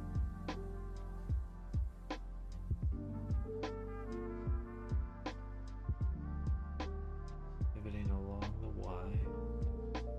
That's 180 right there. 0, 180. Something's still not quite right. On count 1,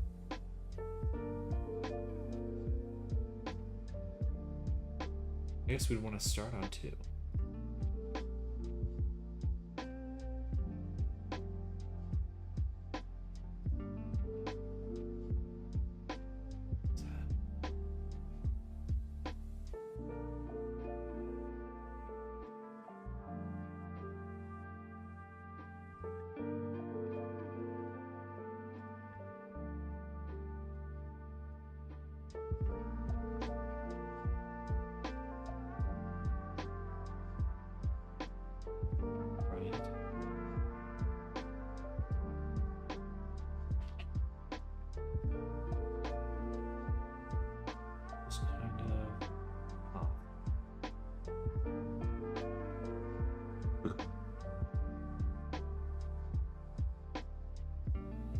So on 1,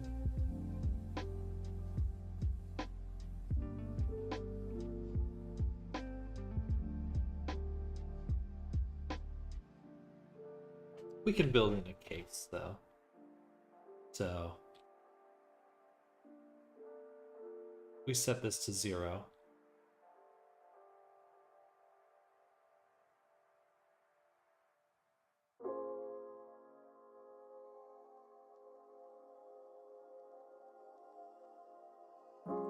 Oh, no, it's really simple. We just add with.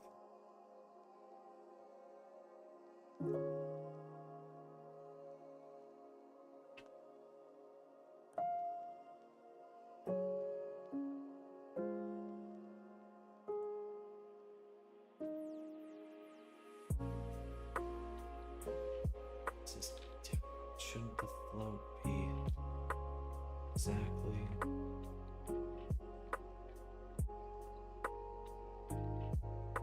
it's just not working as I'd expect.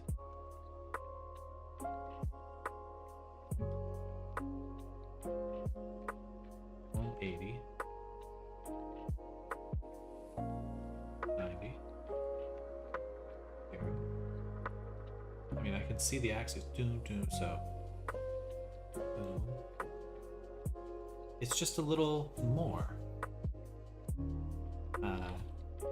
Maybe there's some sort of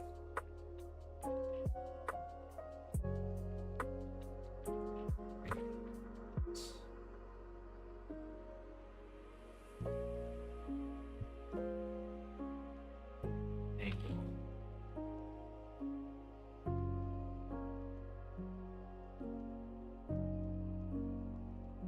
Smooth angle, read, edge angle, axis angle to rotation.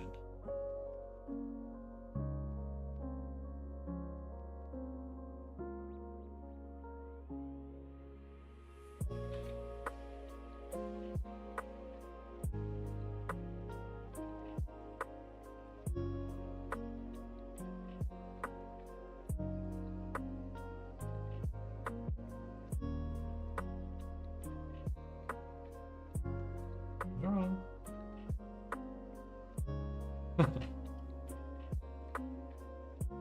I don't understand.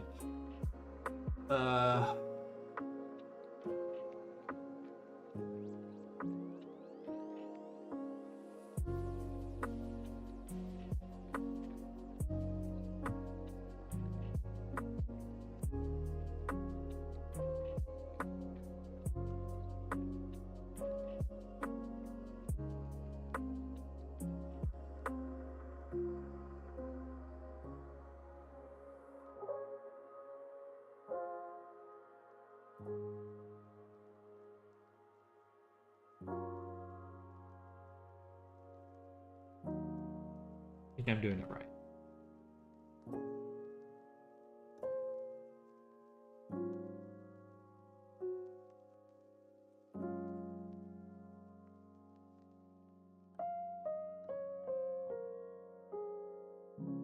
No, I'm not.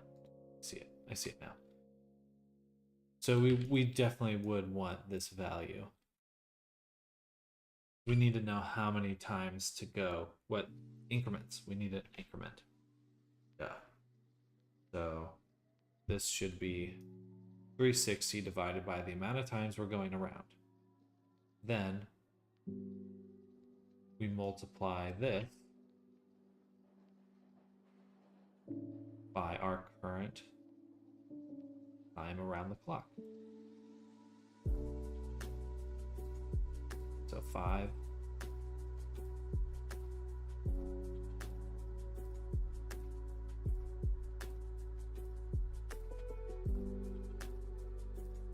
So it shouldn't be different because we have our increment. This is 7. 360 divided by 7 should be a single value, 51.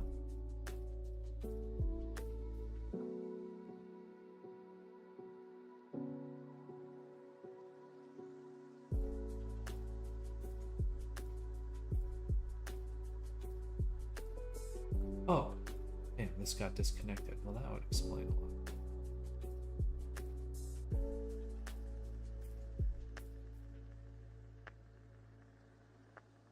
That seems better. I think it still feels a little off, but it does seem better. Okay, so let's choose something pretty good. 16, perfect. All right. So now we've got some control.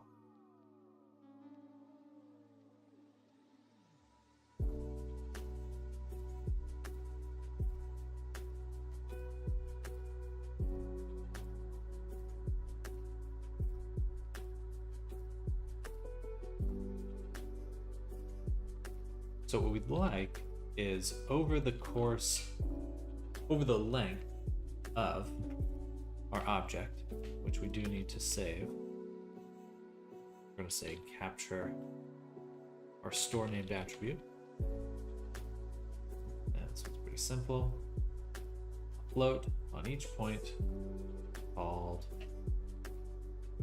a curve. factor. Actually, let's say tail factor. And we'll drop in factor for the spline. So now we know 0 to 1 where things are. This gives us some cool abilities, such as when we rotate this, we could change the amount of that rotation over the length of it. So named attribute, tail factor, and we can multiply this by whatever we want.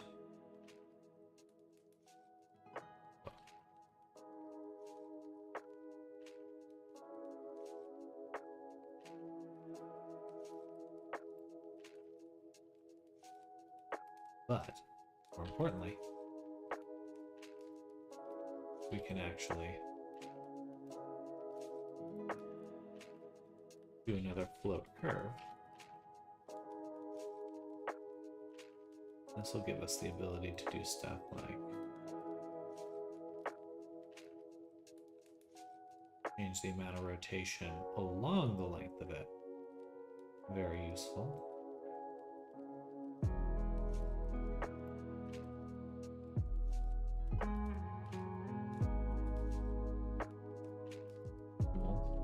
Should probably be using patch.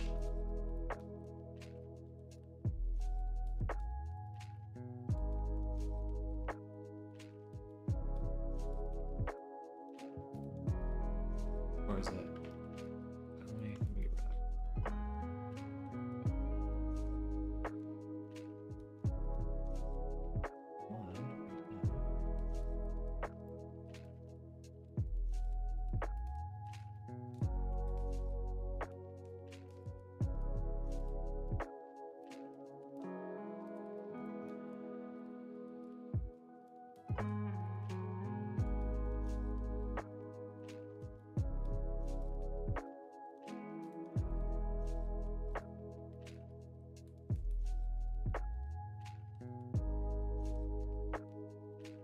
Fun.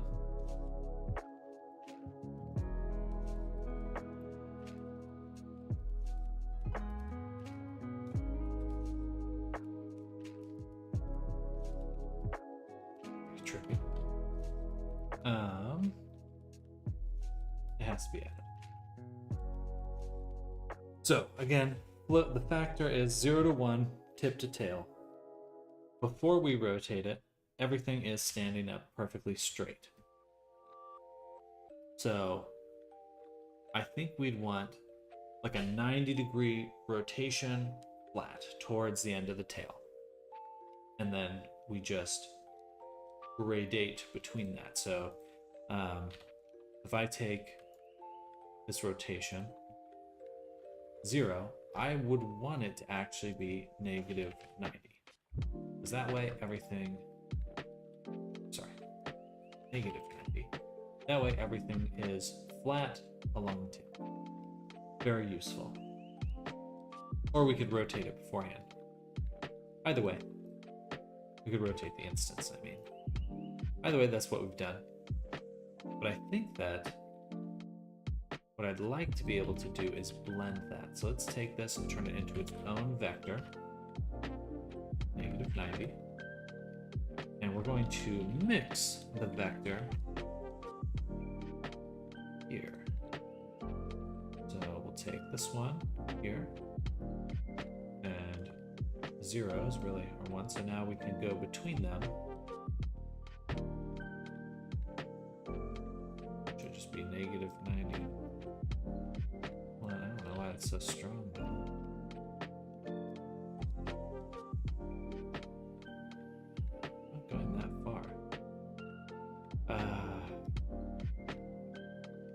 Vector to rotation.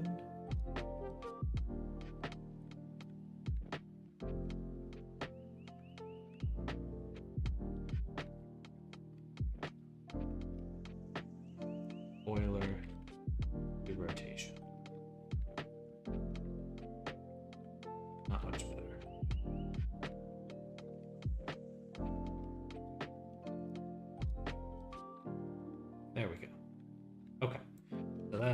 that would probably explain why some things are getting weird anyway. I think this should go here. Vector rotation.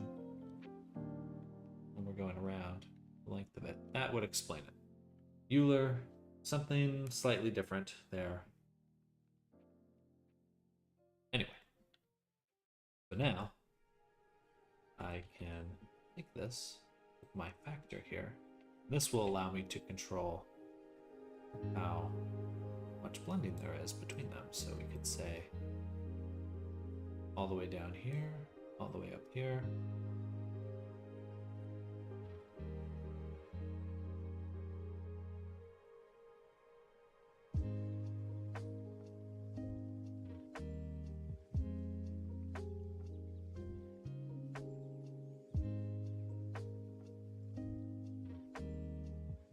Let's go back down.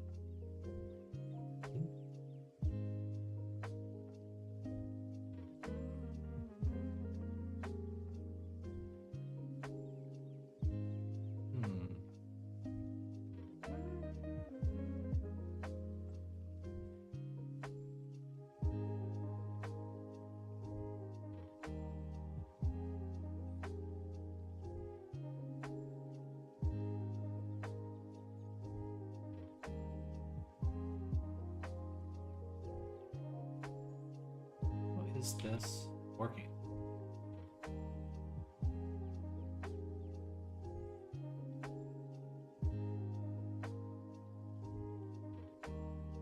So degrees are just totally the radians. Okay. Radians. I swear I saw some utilities for radians.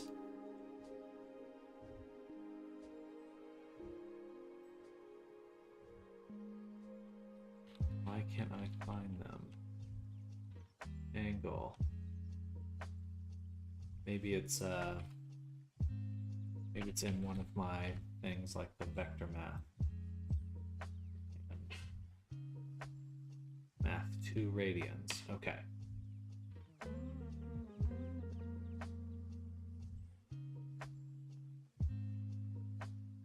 Vector math. Radian. Radians.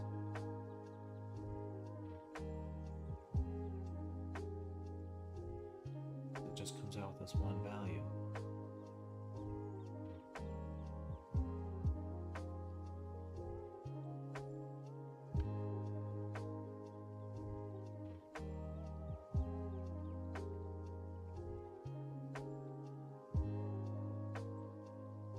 Okay. So, if I had a vector,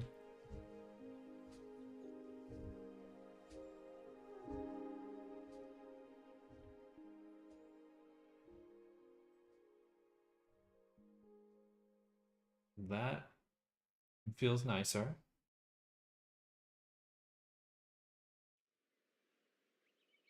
I don't get it. I don't understand the need to convert this because it's just a float value. But I will trust that I'm doing it right, or that Geometry Nodes knows what it wants.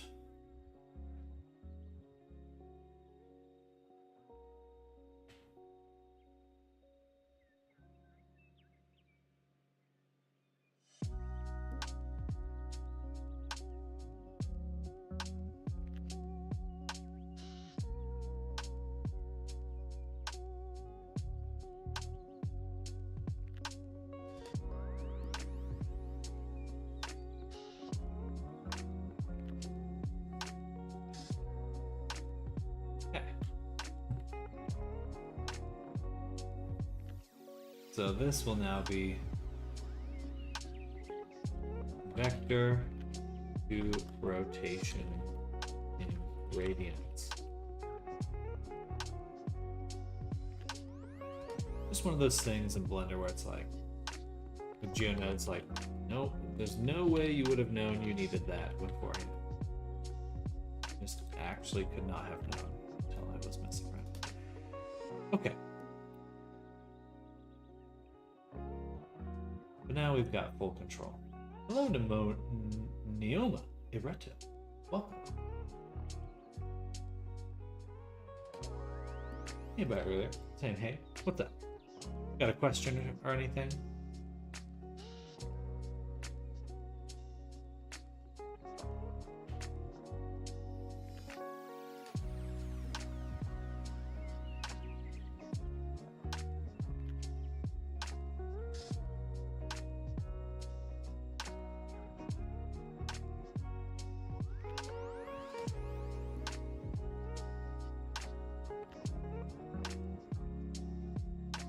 Now that's fluffy. Now that's fluffy. Okay, so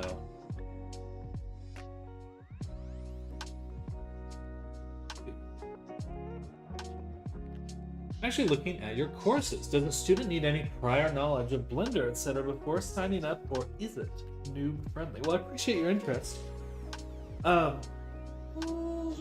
Right now, I would say that mentorships are going to be the best way. I haven't for learning. My goal moving forward, although I may not have time for this for a while, will be to make a YouTube course. So maybe I'll start that tomorrow, and we'll do like one episode a week on how to make a VRChat avatar. Because I realized I'm totally fine sharing that knowledge. But if you're looking for like direct learning and you're looking to learn specific things and you might want my direct mentorship, the mentorship courses would be best. As for if you would need anything for that, because it's a mentorship, we could start wherever you're at. Whether that's learning Blender or learning avatar creation, whatever you'd like to, it would be personalized to where you're at. But I appreciate your interest. I would be very excited to sit down with you and work something out. Excuse me.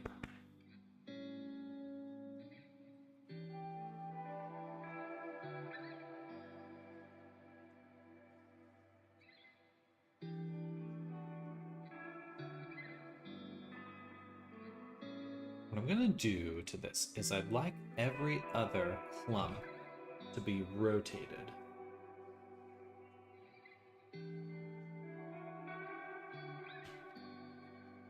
Sounds awesome. I'm mostly experimenting at the moment as I can't commit to anything until the new year, but I'm certainly interested. Thank you. 100%.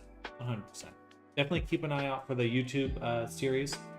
I think I will do what I can to start that as soon as possible, because I don't have to make it perfect the first time around, and I'd rather get that knowledge out as soon as possible. All this.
So again, we're gonna now, I want to find out if a number is odd. How do I find if a number is odd?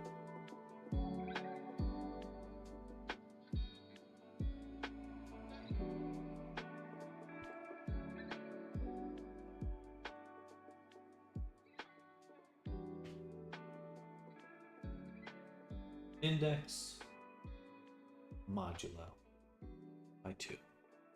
So we'll just take our count.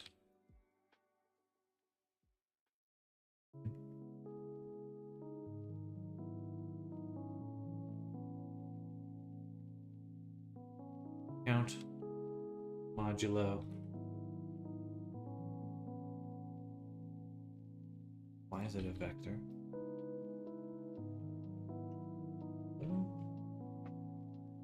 Of 2.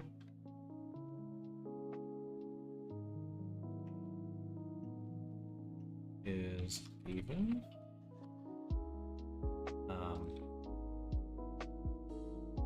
Which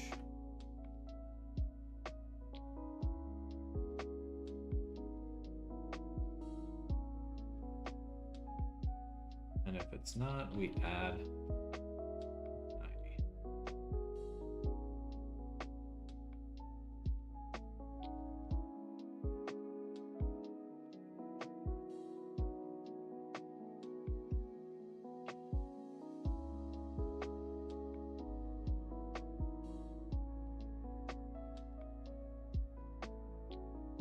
Can't tell if that helped or not.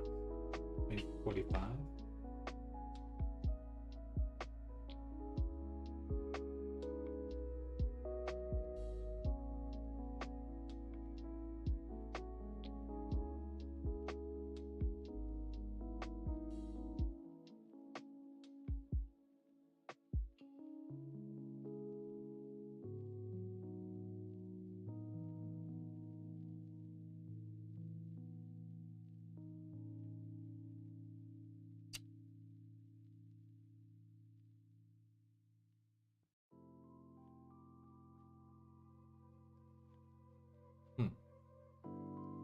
Okay, here's something we can do too.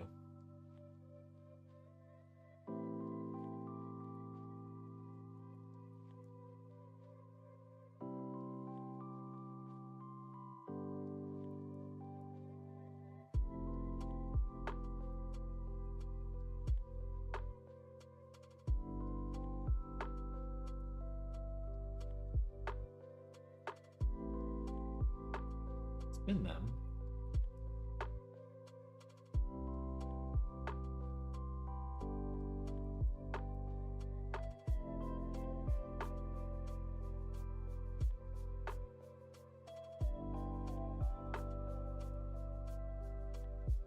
I want to be able to rotate it per clump. And I don't feel that that's happening right now. I want each clump to be rotated. We had a little bit more variation with this one, but I don't think it's even necessary. So we'll just do this as it was, and then I'd like for every other segment to rotate. So what we can do there, we have the factor. It should really be enough already. So we'll go ahead and combine the vector. We're going to do this. We're going to do Euler.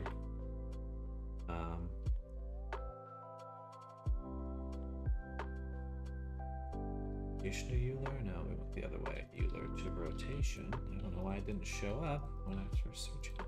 I don't understand some of this. Oh. Doesn't matter. I see. I just needed it 1 over. Okay, and then we can plug in the factor here.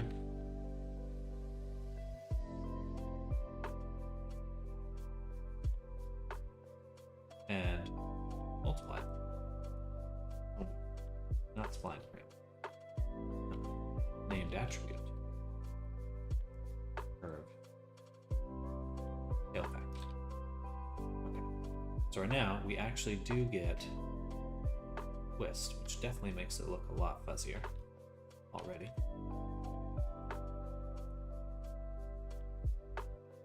But we really need to multiply this.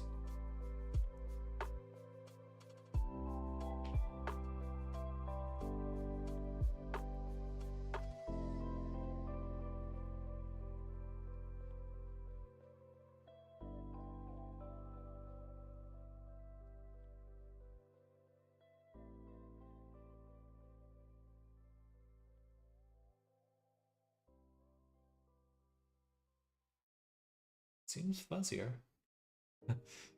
Seems fuzzier. All right. Let's do a few things here. Then an input.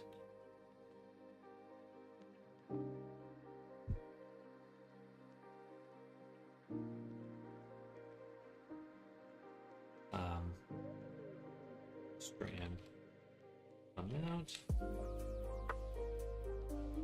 integer, default 16.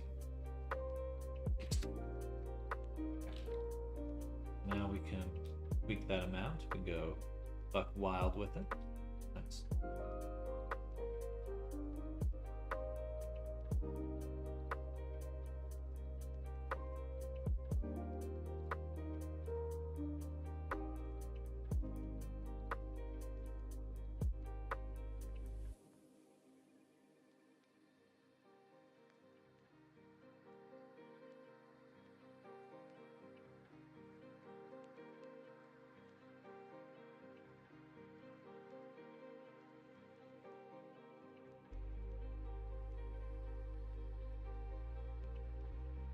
That's a strand amount. We can also control the length.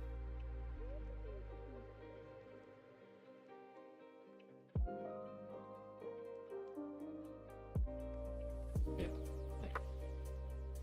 Which, you know how I should put above. That'll be a float. Default 1 meter.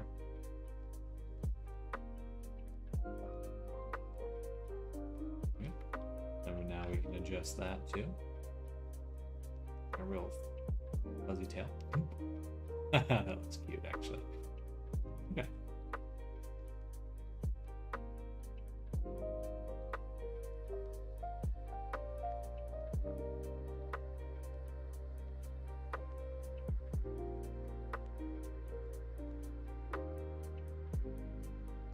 Strand amount, and then we also have here lump amount.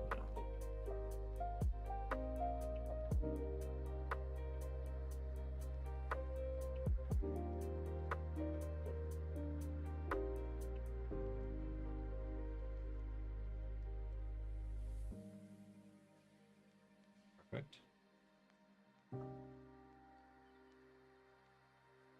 Next, we'll do another rotate instances on the Y. This one will be our random. Again, a Euler to rotation, fine, and then random value between 0 and 360, really.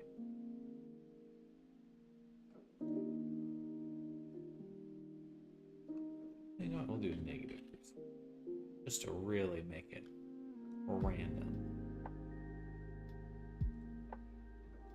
So that's variation along the circle. It doesn't really help with, you can see how we get these, still get these concentric circles for the most part.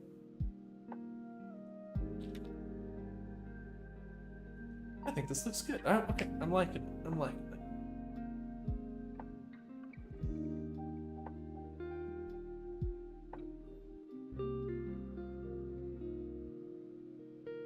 Wasn't sure how to feel about it a little earlier. Now I'm enjoying it. We'll turn the clock back.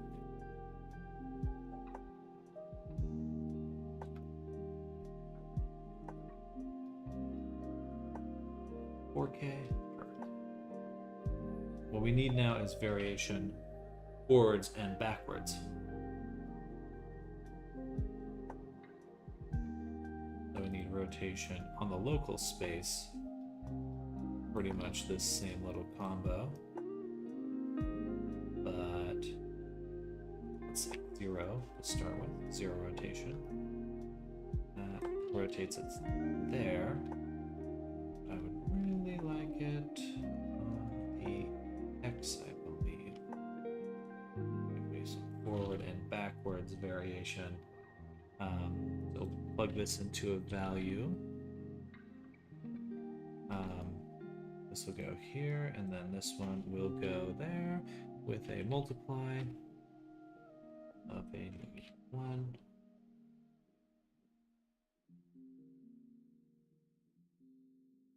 That way I can increase the variation here as well. And then I think a little bit of offsetting would be good along the Y.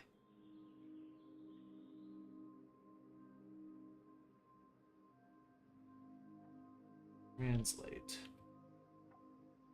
instances.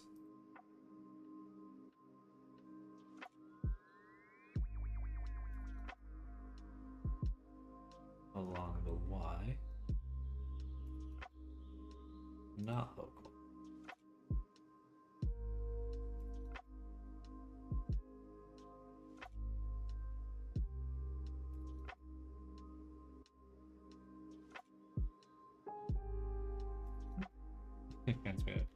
Reminds me of like a cat's tail or something. Very fun.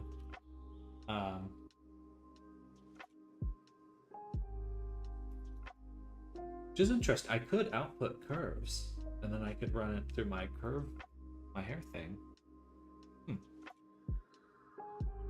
That's not a bad idea.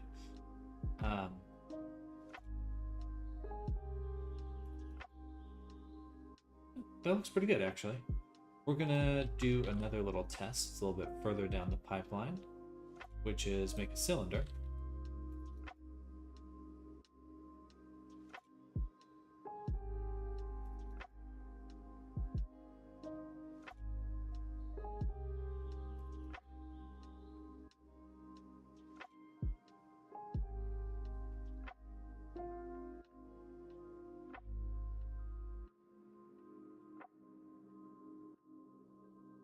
Shade smooth, and then we'll select the tail, and we're going to add a edit, data transfer, face corner, custom normals.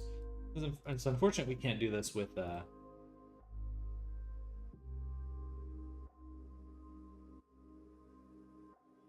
all just yet. Nearest face related. Should look a little bit smooth. Perhaps I need to take the cylinder and subdivide it a few times.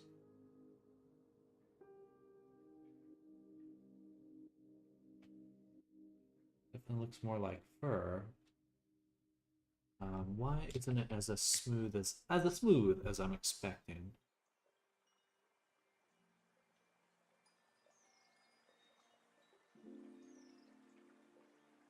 Because they have thickness. If they were just flat planes, it'd be a lot easier, but they do have a little bit of thickness. You know what? That's okay for it. Definitely looks a little clumpy. A little bit mangy, perhaps, so we're gonna tweak it.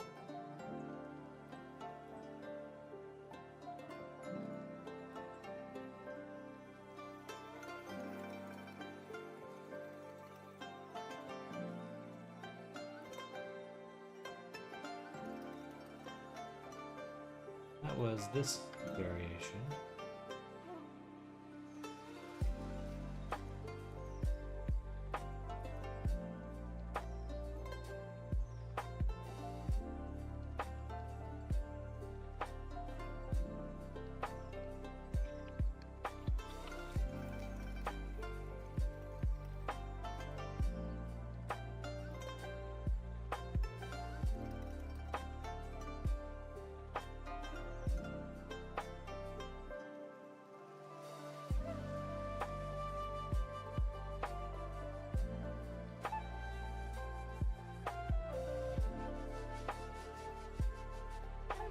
Data transfer that's going to be really slow. Yeah.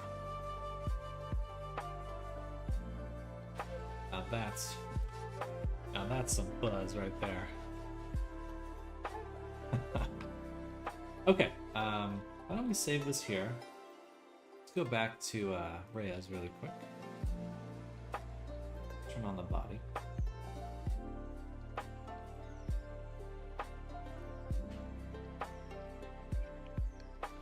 We're gonna make a plane. Delete it. All this. Yeah.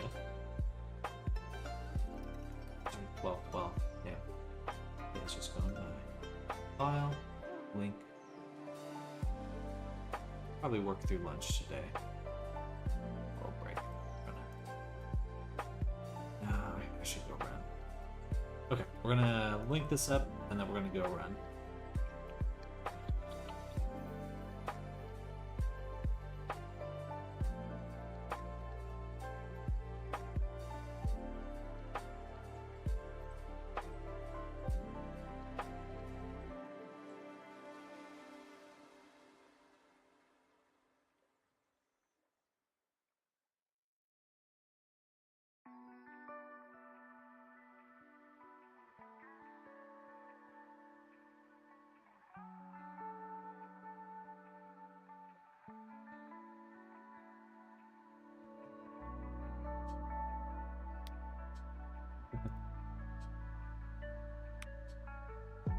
See some potential improvements already.